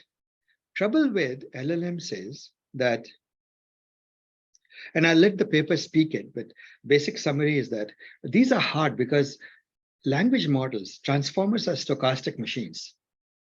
Right? They are probability machines. You sample from them, especially in the generative side. When they generate text, it comes through probabilistic sampling of some distribution. Remember, like the softmax distribution that we just talked about, softmax with temperature.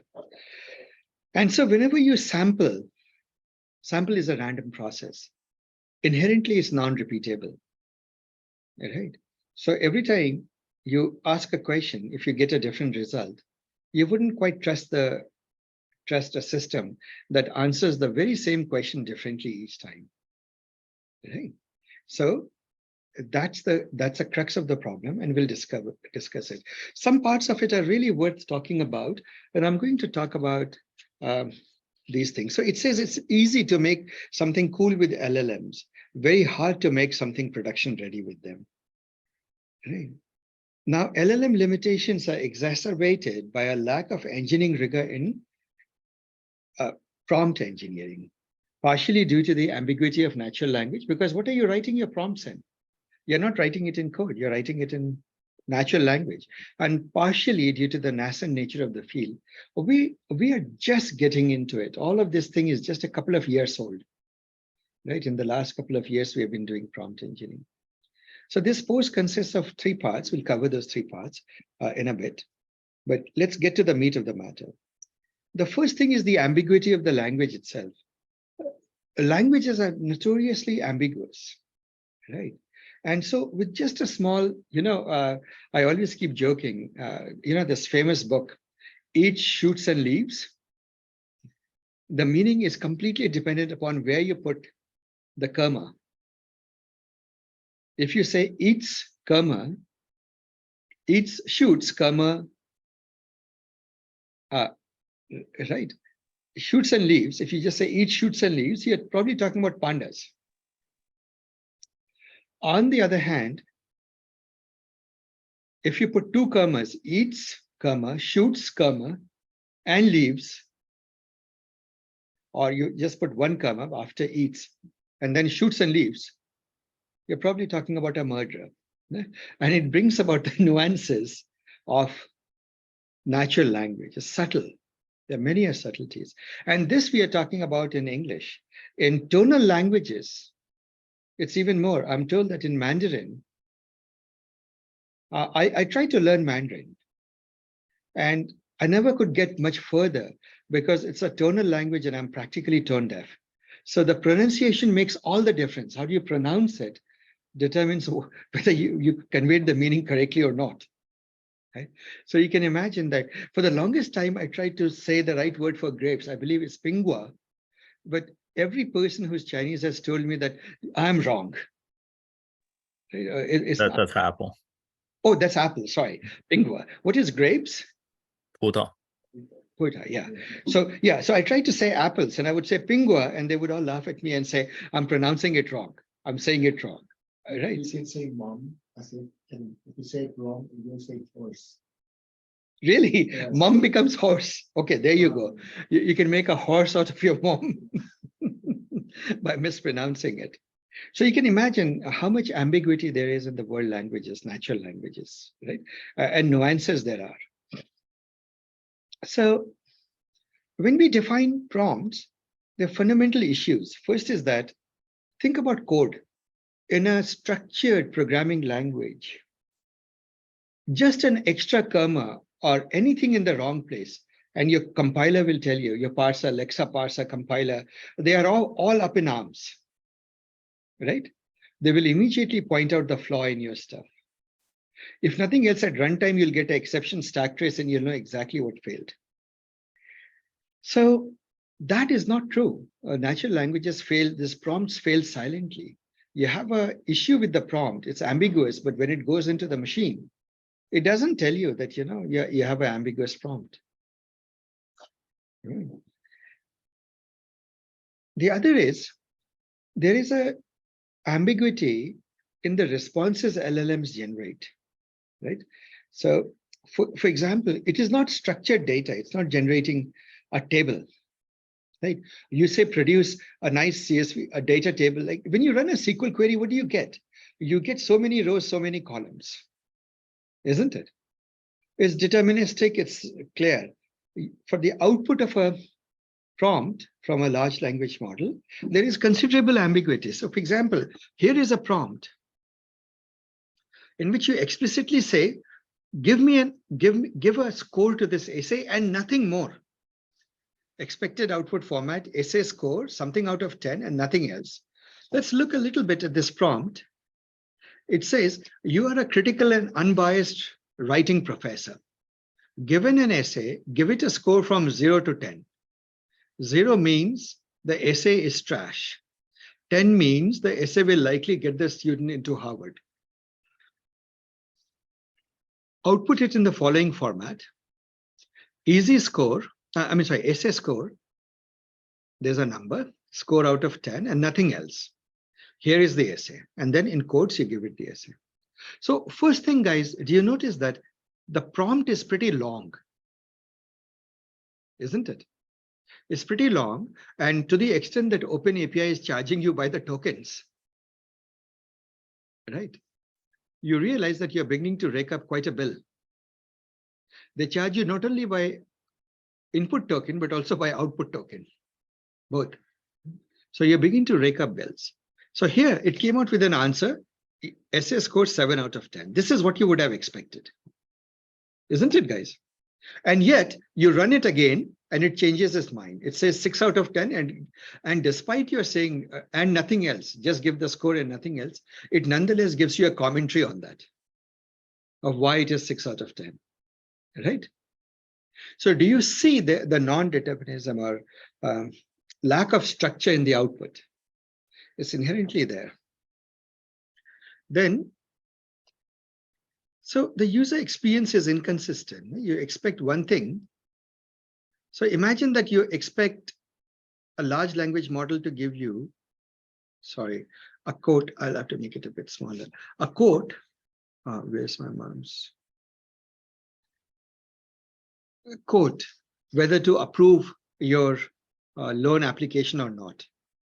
But every time you ask it for a given applicant, it comes up with a different answer and probably a different explanation for the answer. right? You wouldn't like that. Now, people have tried to set temperature to 0, right? Which is generally a good practice if you want predictable results. It mostly solves a consistency problem to quite an extent. But the problem is it doesn't inspire trust, because you know that this is one of the many answers that could have been given. You have just pinned it down to one. So she says that imagine a teacher who gives you consistent scores only if the teacher sits in one particular room. If the teacher sits in a different room, the teacher scores for you will be wild, right? They'll be quite different. So here is an example. The same prompt now gives you, again, different answers and with different explanations. The first one says the essay has some merit. It presents a personal blah, blah, blah. The second one says, while the essay captures a good anecdote, personal anecdote about the author's experience with the blah, it lacks depth and analysis. So it is critical. In the second case, one is 7 out of 10, you passed. The second one is 4 out of 10. In the US, what is 4 out of 10 considered? Failing grade, right? Right. So how to solve the ambiguity problem? So people are trying hard to solve it, but it's a little hard, right?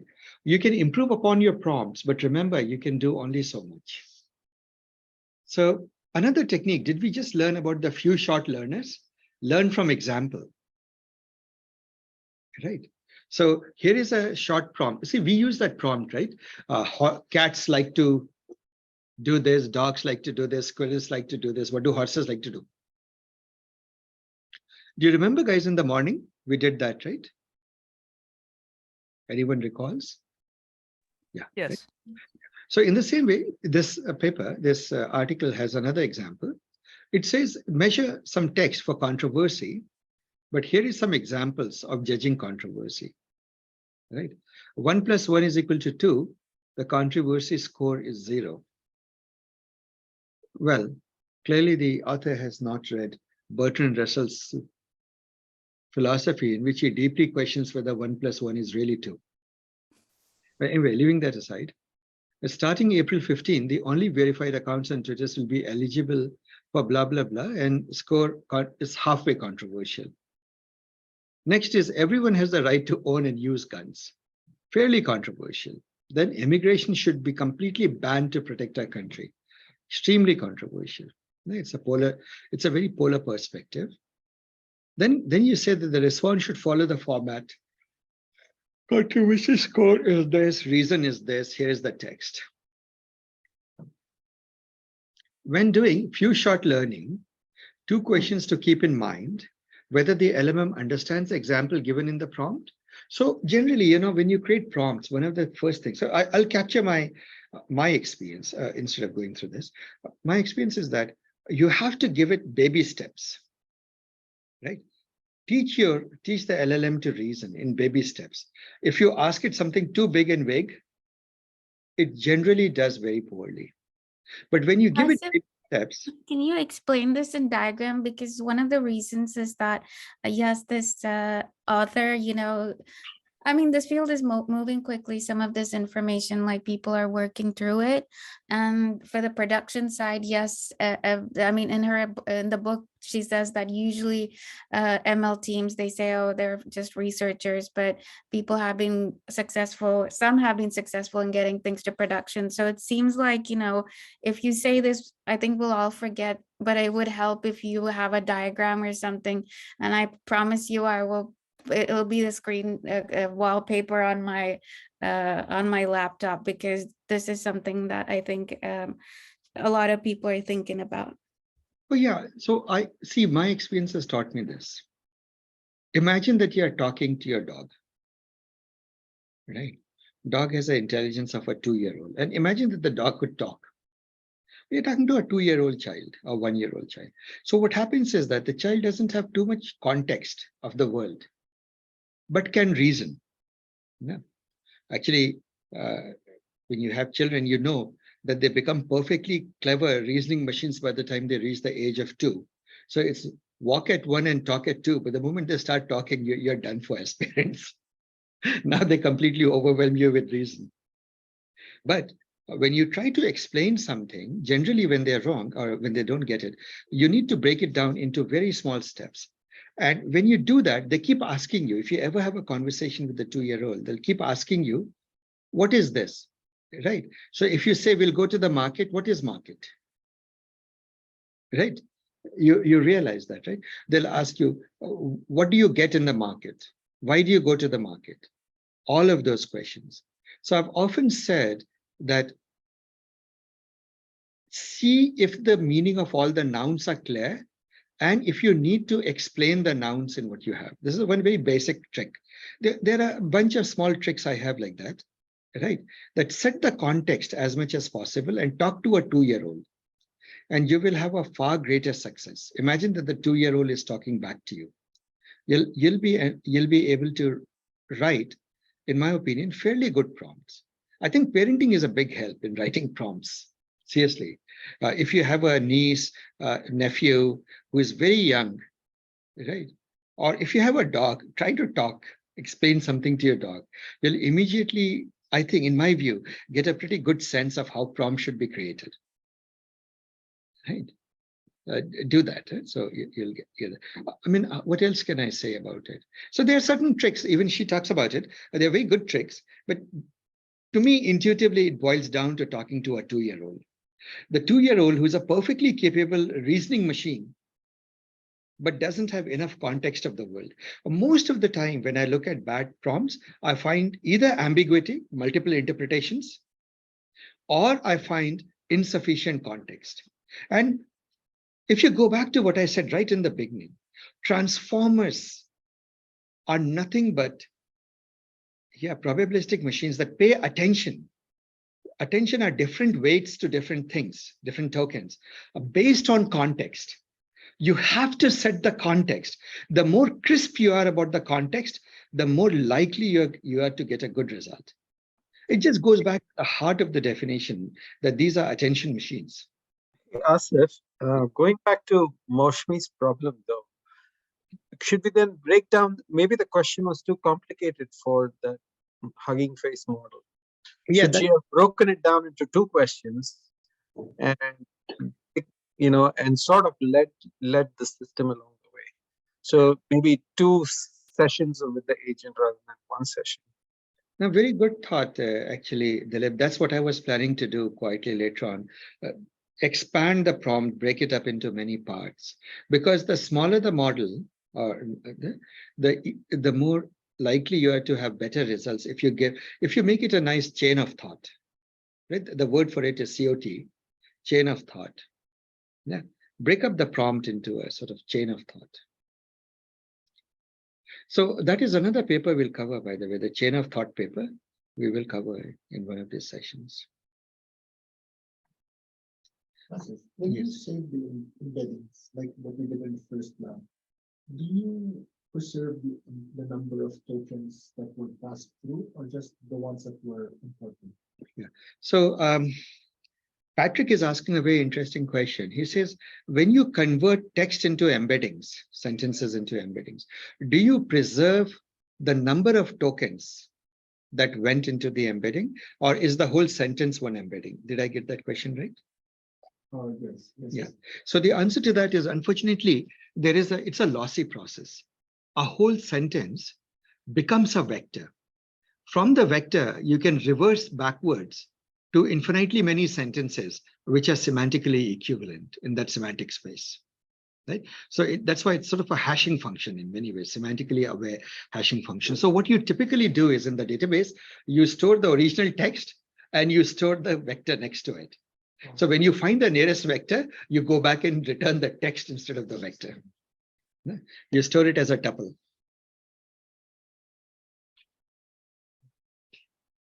But then what if you only need parts of the text in that original asset? Can I pick it up?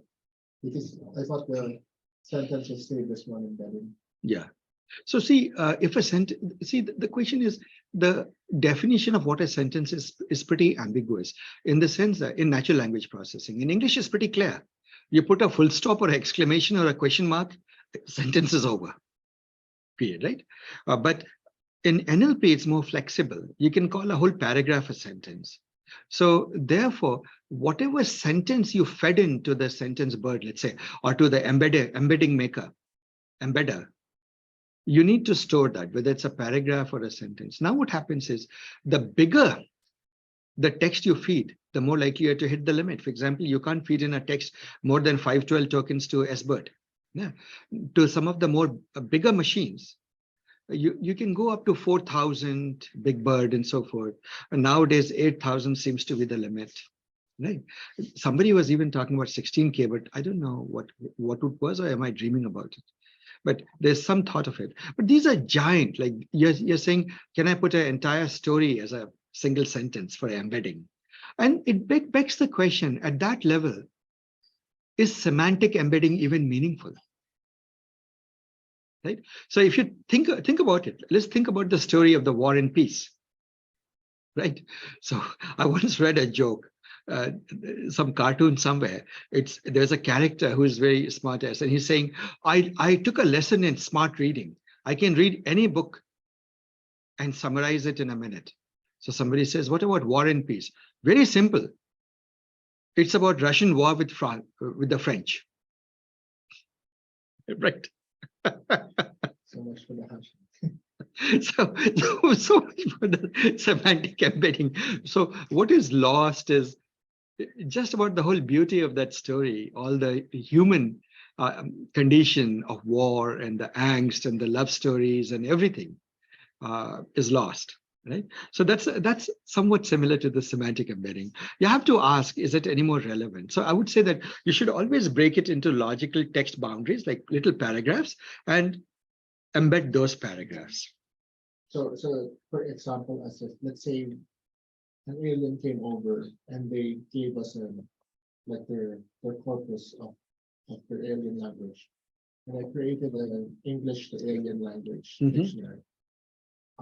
And then because OpenAI isn't trained on this alien corpus, so now I'm going to use LangChain to parse through the dictionary. Should I embed each word? No. Word embeddings are bad, because word embeddings used to be so like 2015, 2016, and so forth. We now know that they don't work, because word doesn't have enough context. The same word, apple. Is it a computer? Is it a fruit? Or are you the sweetheart of apple of my eye? Sure. Right? So things like that. So it has insufficient context. I mean, it's a dictionary. So can I embed it as like a pair between the word and a definition? No. What you should do is you should take entire sentence translations. Okay. Yeah. And what you should say is, this is alien language. Its English translation is this, and its embedding is this. I don't have embedding for the alien language, but I can indirectly find things by doing this bridge from alien to English to embedding. And therefore, I can find all the neighboring sentences in English, right? Look at neighbors, and then translate it back to alien and see what that means. You got that, right? So it still has to carry the English embeddings for it to work, because you have trained it on vast amount of alien. So in other words, it becomes a last mile problem. All you need to do is have a way of translating from alien to English, but because you have trained a transformer with so much data in English, it works. Actually, that's the way. Forget about aliens coming. For the embedding for most other languages is literally done like this, because you don't have enough data for those languages. I just said alien because so just so that it's not part of OpenAI. Okay. So, yeah, so the prompt optimization, how do you optimize prompts? Two ways. One is the chain of thought, right? Chain of thought technique is exactly that. People found that if you break the prompt down to small steps, explanatory steps, then these things do better. These models do better. In fact, they develop new abilities at which they were poor. Like, for example, they were doing arithmetic wrong and they start doing arithmetic correctly. The original chain of thought paper that this one refers to, if you go to this paper, actually, let me see if I can click on it and go to it. Yeah. Chain of thought prompting elicits reasoning in large language models. This is a lovely paper. I actually covered it in one of my sessions. Yeah. So you notice that I want to give this as an example to illustrate the point of how you can write better prompts. Yeah, this should do. This example from the paper should bring home the point. Standard prompting is, Raja has 5 tennis balls. He buys 2 more cans of tennis balls. Each can has 3 tennis balls. How many tennis balls does he have now? Answer. You tell it the answer. The answer is 11. But what is missing in that is you haven't taught the language model how to reason. You see that, right? So it isn't able to learn from it. Then you ask it the next question. The cafeteria has 23 apples. If they use 20 to make lunch and bought 6 more, how many apples do they have? It will come out with a wrong answer. But the same thing, you give it with a bit more thought. Same question now, but in the answer, you give an explanation. You show how to reason in this prompt. You say, Roger started with 5 balls, 2 cans of 3 tennis balls, each is 6 tennis balls. And you say 5 plus 6 is 11. So now the answer is 11. What have you done? You have shown how to go to the answer, right? You have shown the way you would do it to a 2-year-old. And that's why I keep saying, talk to a 2-year-old. Do you see that the difference between the thing on the left and the thing on the right is, the thing on the right is how you would have talked to your 2-year-old explaining this, right? Do you see that, guys? Would you agree with that? Right. So you're giving it more context. You're giving it a way to reason through the process. And then you pose exactly the same question. You see this question is the same, and see, what is the model doing? It has learned your way of reasoning, and it is imitating your way of reasoning. It says the cafeteria had 23 apples originally. They used 20 to make lunch, so they have blah, and they bought 6 more, so they have now, and they get the answer right. Right. So this paper was quite illuminating when it came out. Right? I covered it actually in one of my sessions in the past. So there is more to it, but you got the gist of it. Yeah. Right. If you get this, one of the things that you see with this chain of reasoning is the accuracy of the answer goes up dramatically, right? And you can go through the whole paper, right? And I sort of metaphorically or in a more intuitive way, instead of using big words, chain of using prompting and so forth, which are good words to use, but I used a slightly different word. I said, think of it as talking to a 2-year-old. Does that make sense? Yeah. The other thing people do is that when there is because of the stochastic nature of the output, what you can do is instead of generating one output, generate a few outputs, generate n outputs, and take the majority output. If the answer is yes or no, or if the grade you want to give grades, make it generate 100 grades and pick the take the average of the two. Realize that this can make OpenAI very, very, very rich soon, right? Or whosoever you're paying the bills to, and it can get you broke. OpenAI also charges for the length of the output. Both the input and the output, and output length is even more expensive than the input length, right? So be careful. Remember, there were a few years back, they were like, okay, let's all move to cloud. And then they realized cloud cost was very expensive because the Amazon, the Googles of the world were the ones who are making money. And then they decided that maybe we should go back and do the hybrid model where we keep something on-prem and something on the cloud. So I think something like this will happen here, where after the hype settles and people realize the monthly bill is very expensive, then they kind of dial it back. Yeah, no, absolutely. Reality kicks in, common sense kicks in eventually. There is a reason here at Support Vectors we have a server room packed with machines. It's far cheaper for us that we use our own machines rather than do in the cloud. In fact, we only go to production in the cloud. That's one recommendation I give as an architect. Keep your dev, keep your testing, keep your stress testing, performance testing, everything in-house. Don't go and do scalability testing in the cloud. right? Otherwise, your budget will get cloudy. So do all that thing here, but deploy it to production in cloud, because you will need basically, cloud is nothing but hardware plus standardized IT services, right? You don't have to maintain your own IT team and worry about people leaving and payroll and so forth. Production, keep it in the cloud, pay the bill, because you are not paying the bill, the client is paying the bill.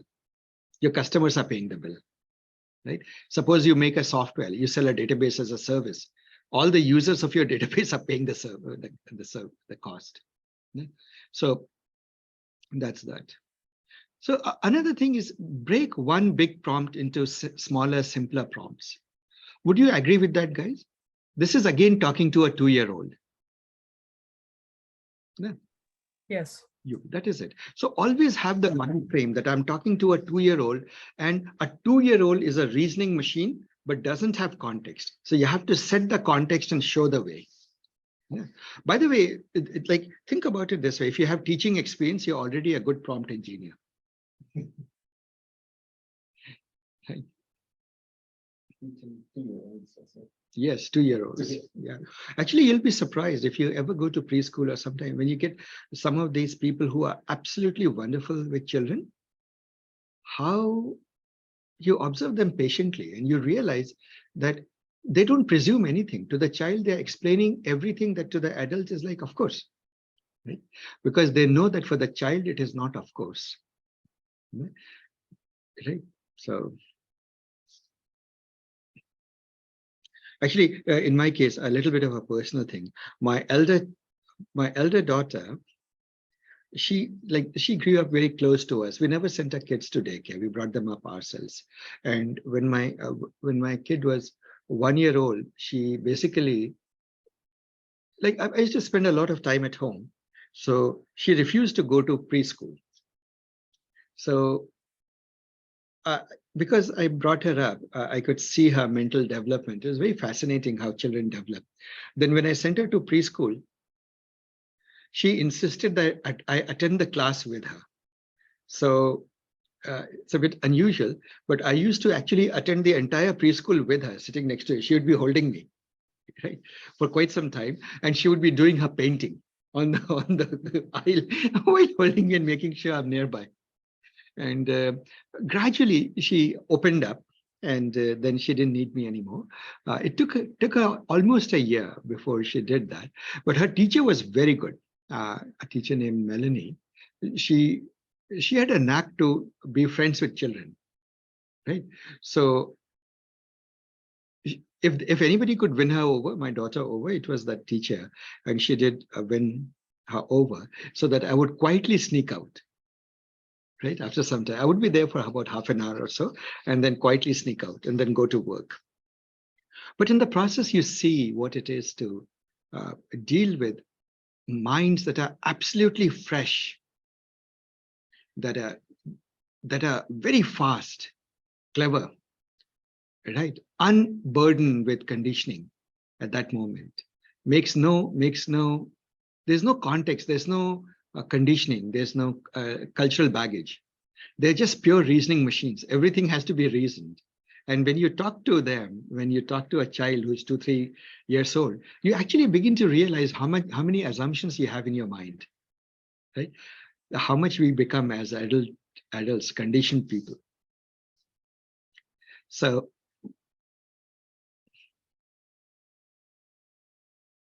well, I shouldn't repeat that story anymore. My child is all grown up, and now she's in the computer vision lab of a big company. So the cost is an important consideration. The more detailed prompt you write, the more it costs you. Right? And you can see the cost, they add up pretty quickly. Right? For example, she gives the example that if DoorDash, which makes 10 billion predictions a day, were to use ChatGPT, they would be paying $40 million a day to ChatGPT, to OpenAI. Right? So what does it show, guys? It shows that for real industrial application at scale, prompting is at best a work in progress, isn't it? It may be impressive, but it's a work in progress. We need to do something. We need to build models that we can run locally. Is it not like I think model is non-adaptable? Nobody is doing it.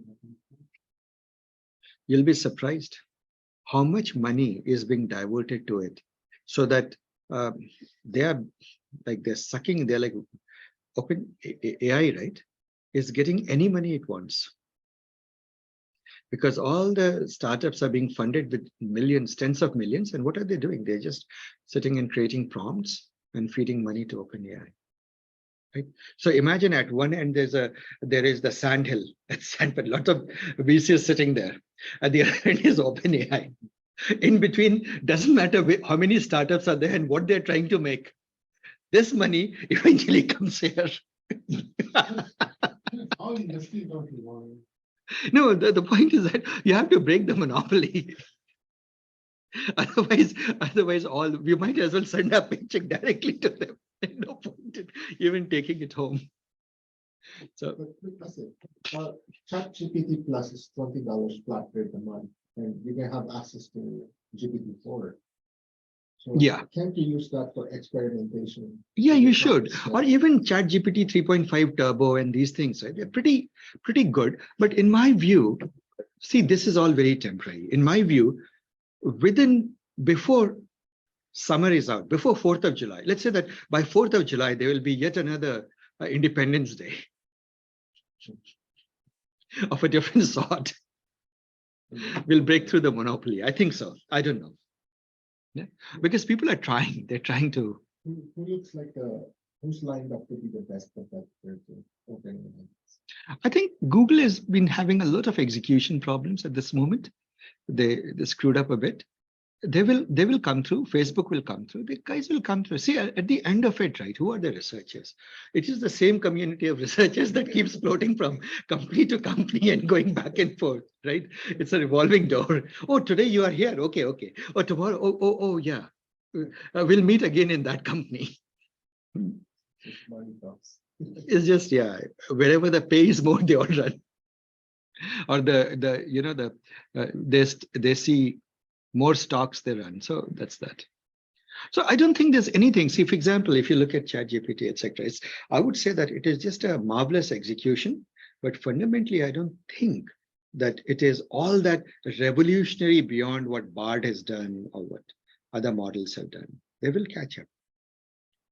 So now comes another question. Remember, last lab we did fine-tuning of transformers. Now, we did our predictions better by fine-tuning. And this lab, we are all about prompting and creating better prompts to get good results. So what are the alternatives? You can either fine-tune a model, you can either not use these models, so use something from scratch and train it, or you could do prompting on these large models. Which is the superior way? See, it's a cost of upfront cost versus amortized cost, like runtime cost. Very much like cloud and premise. In on-premise, what do? You go and buy servers. The moment you want to buy servers, all the server makers, HPs and Dells, they start salivating. Right? Supermicro, they're all very happy. They see you spend 20, 30, $50 million. Right? But after that, the only thing you have to pay is the OPEX, the operational expense. Right? Some employee, the payroll cost, some electricity cost, some maintenance cost, but those are fairly low. But in cloud, there is no capital investment. There's no CapEx. They will even give you credits to attract you, all of these cloud providers. But once you're locked in, right, the OPEX keeps going up every year. Right? And if you always, the first thing is you always end up spending far more than you thought you would spend. Every single company says that the bill is, in spite of experience, the bill is more than they expected. All the time it happens. So you pay. So there's a somewhat of a vague, slight analogy to that between prompting and fine-tuning. Right? In fine-tuning, you take a model, a checkpoint, and you feed it labeled data. Right? You put in effort and money to get labeled data. You put in computational resource to fine-tune it, to train it. But once it is trained, It is a model that will do your task correctly. It won't do all the tasks of the world. LLM can be used for many things, but this will do your specific task very well, isn't it? That's what we learned till now. So it is more of a capex, right? You pay upfront cost, and after that, the runtime, after that, inferences are very cheap. Training is a bit expensive. Inferences are cheap, isn't it? But with prompting, it is the converse situation. There is generally no fine-tuning. There's a little bit, but broadly there isn't much. It is all about prompt engineering. And the more better the answer you want, the bigger the prompts you create, and the more expensive it gets, isn't it? So your OpEx goes up, right? Very much like cloud. You see that, right? So that's one way that I would say. And in her own way, she makes this point. So you take a pre-trained model, you fine-tune it with inputs, examples. After that, it's a very simple input-output. There is none of this creating a prompt with natural language. And frankly, guys, if you can avoid natural language in your prompt, like writing long explanatory prompts, avoid it. When the dust has settled, I think people will realize that there is a place for fine-tuning and there's a place for prompting. Prompting is good to start with, to solve a problem for which you haven't invested enough effort to create a fine-tuned model. But the gold standard would be to solve a problem with a fine-tuned model. That's my belief. So it goes on and it shows. So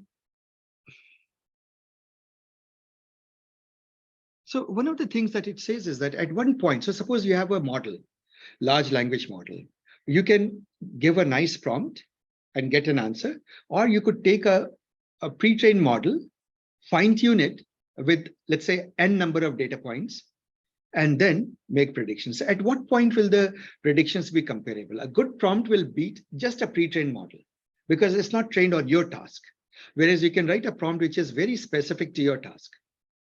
So at how much of fine-tuning does a fine-tuned model meet or beat this? And what she says is that it's a heuristic or an empirical answer that approximately at about 100 data points, just 100 examples to learn from, a sample training set of just 100 for fine-tuning. Already fine-tuning beats, a fine-tuned model beats prompts. See, the cost of creating 100 samples cannot be too high, isn't it? Especially when you know that at the end of it, you'll get better accuracy, better model performance, and lower cost than prompting. Right? Something to bear in mind. Actually, this was the one paragraph or the thing that I liked the best in the article. It just brings in a reality check, right? So, like she says, the benefits of fine-tuning, the benefit of fine-tuning is twofold. You can get better model performance. In other words, with the example, the training example that you get to fine-tune the model, that knowledge gets internalized in the model, right, forever. It changes the weights and biases. Second is you reduce the cost of prediction, obviously, right? So worth it. So there is a new, though, approach, which is midway between these two. It is called prompt tuning. And that is something actually that's a hint to what we are going to cover in a subsequent day. Right? I don't know whether we'll cover it in this workshop. I think so. Or in a generative AI workshop, because we may run out of time. We still have to do the visual. We haven't done the visuals at all. The computer vision stuff with natural language, the multimodal learning, a lot of that waits to be done, but at some point we'll do it. So the idea is that, and by the way, this idea was introduced a long time ago in 2021. People were already researching these things. Yeah. So what you do is you don't change the prompt, you programmatically change the embedding of this prompt, right? And you feed the embeddings, right, into your models, into your LLMs, into your transformers, you feed the embeddings.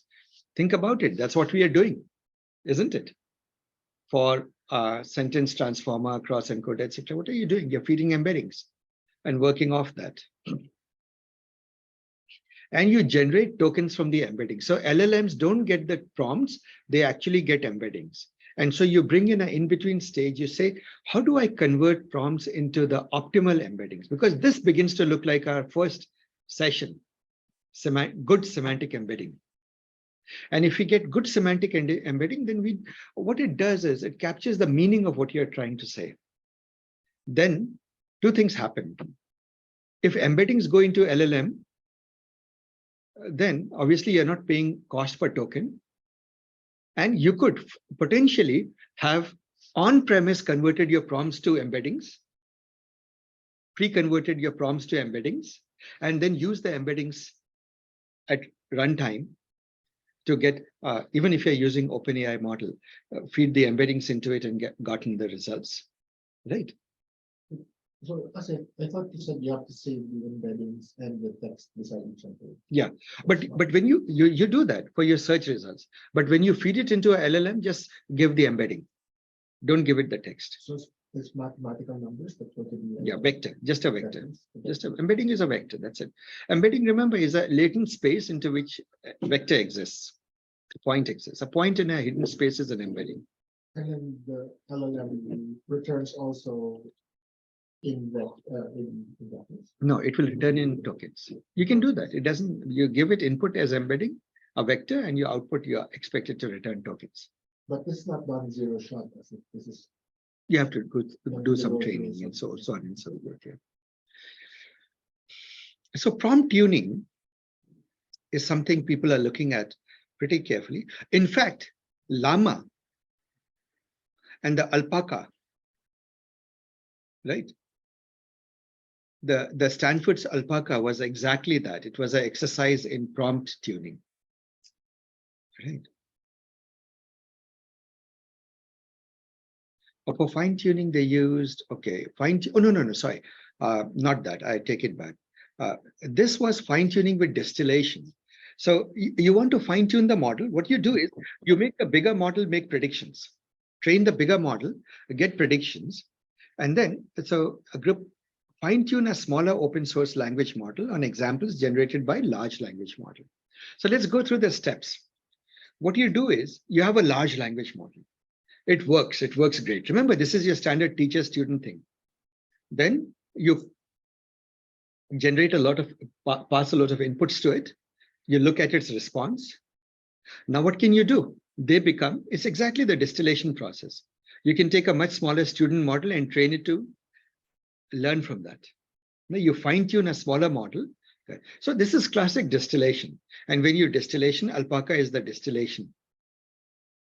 Fine-tuning with distillation, right? So it's very interesting that the appeal of this approach is obvious. After 3 weeks, their GitHub repository got 20K stars. Right? This is how fast it rose. So now we are getting into some new territory. One direction that I find very promising is to use LLMs to generate embeddings and build on top of these embeddings. This is where we started our course, right? We said that if you generate embeddings, semantical embeddings, then with embeddings, you can do search, you can do recommendation systems, you can do QA, you can do many, many things, right? So the idea is we were using SBIRD now, which is a language model, big language model and so forth. You can just keep scaling the language models bigger and bigger and bigger. Ultimately, you get the embeddings and go for it. So to me, the fact that we got semantic embeddings and use that for search is sort of a bedrock. It's a quintessential example that you can use in many situations. And this is what it is saying. She goes on to say that 2021 was the year of graph databases. 2023 will be the year of vector databases. Right.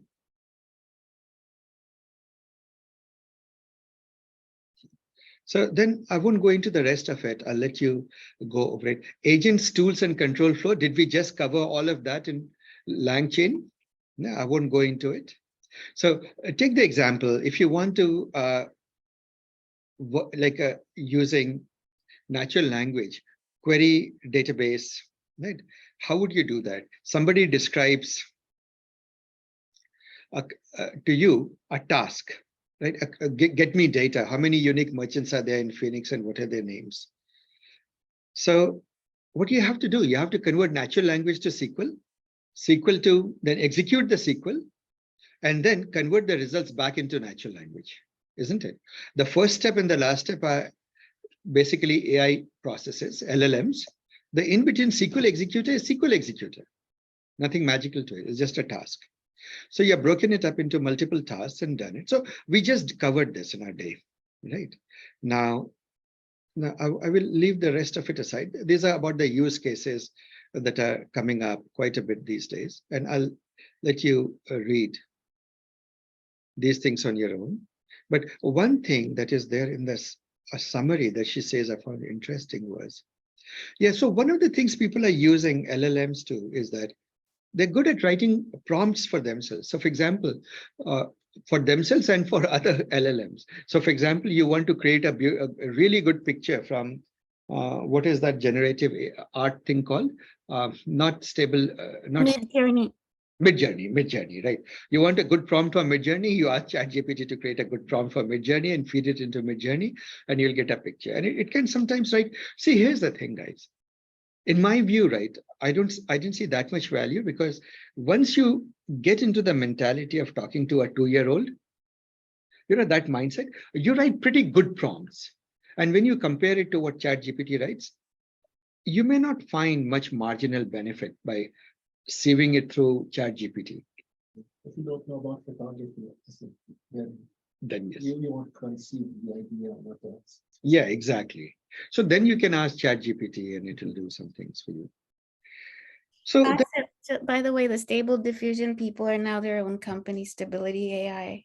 That's right. Yeah. Excel model. Oh, they're coming out with the Excel model now, which is pretty good. Patrick just mentioned to me that they already have an Excel model, which we hope shows up in Hugging Face soon. So anyway, you can read this article, Large Language Models are Human Level Prompt Engineers. For what it is worth, it's certainly worth or interesting, though my opinion is that once you get used to intelligent prompt engineering, it doesn't take long, you know, especially if you have a background in teaching children, if you have little kids at home, your own kids, your nephews, nieces, etc. I think you're inherently good prompt engineers. Shalini, would you agree from your experience there in your company? I would say so. However, I think it's getting slightly more complicated than that. So it's yeah. Well, I think I was telling Kate by the end of this year, things would look completely different because things are moving so quickly. A lot of people with a lot of ideas. Yeah. Yeah. It is certainly true. There are a lot of creative ideas. So anyway, guys, this paper again is worth reading. Play around with it, see what it does. There's a lot of data backing it up and saying it's good and this and that. So get into the habit of reading papers, guys. There was a time I used to read one paper a week, 1 or 2 papers a week. Now the things are moving so fast, I find that almost every day I'm looking at one new paper. It's just, and still I'm in a catch-up mode. I don't know how people catch up. I have a hard time catching up. I have a really, I'm running as fast as I can, reading all this. Most of these papers are very easy to read after this course, especially after the NLP workshop. I hope you would agree that papers are beginning to look easier and easier to read. They're easy. So you just don't need too much time. In an hour or two, you make your way through most papers, but you have to get into the habit of carving out that time. You need to get into that habit here. Yeah. And of course, know your fundamentals, know your machine learning well. Hopefully in the Sunday session, we'll have somebody present a summary or something. Yeah. Yes. We'll do that. All right, guys. So it is time, past time actually. So I will stop the recording. You guys can ask questions.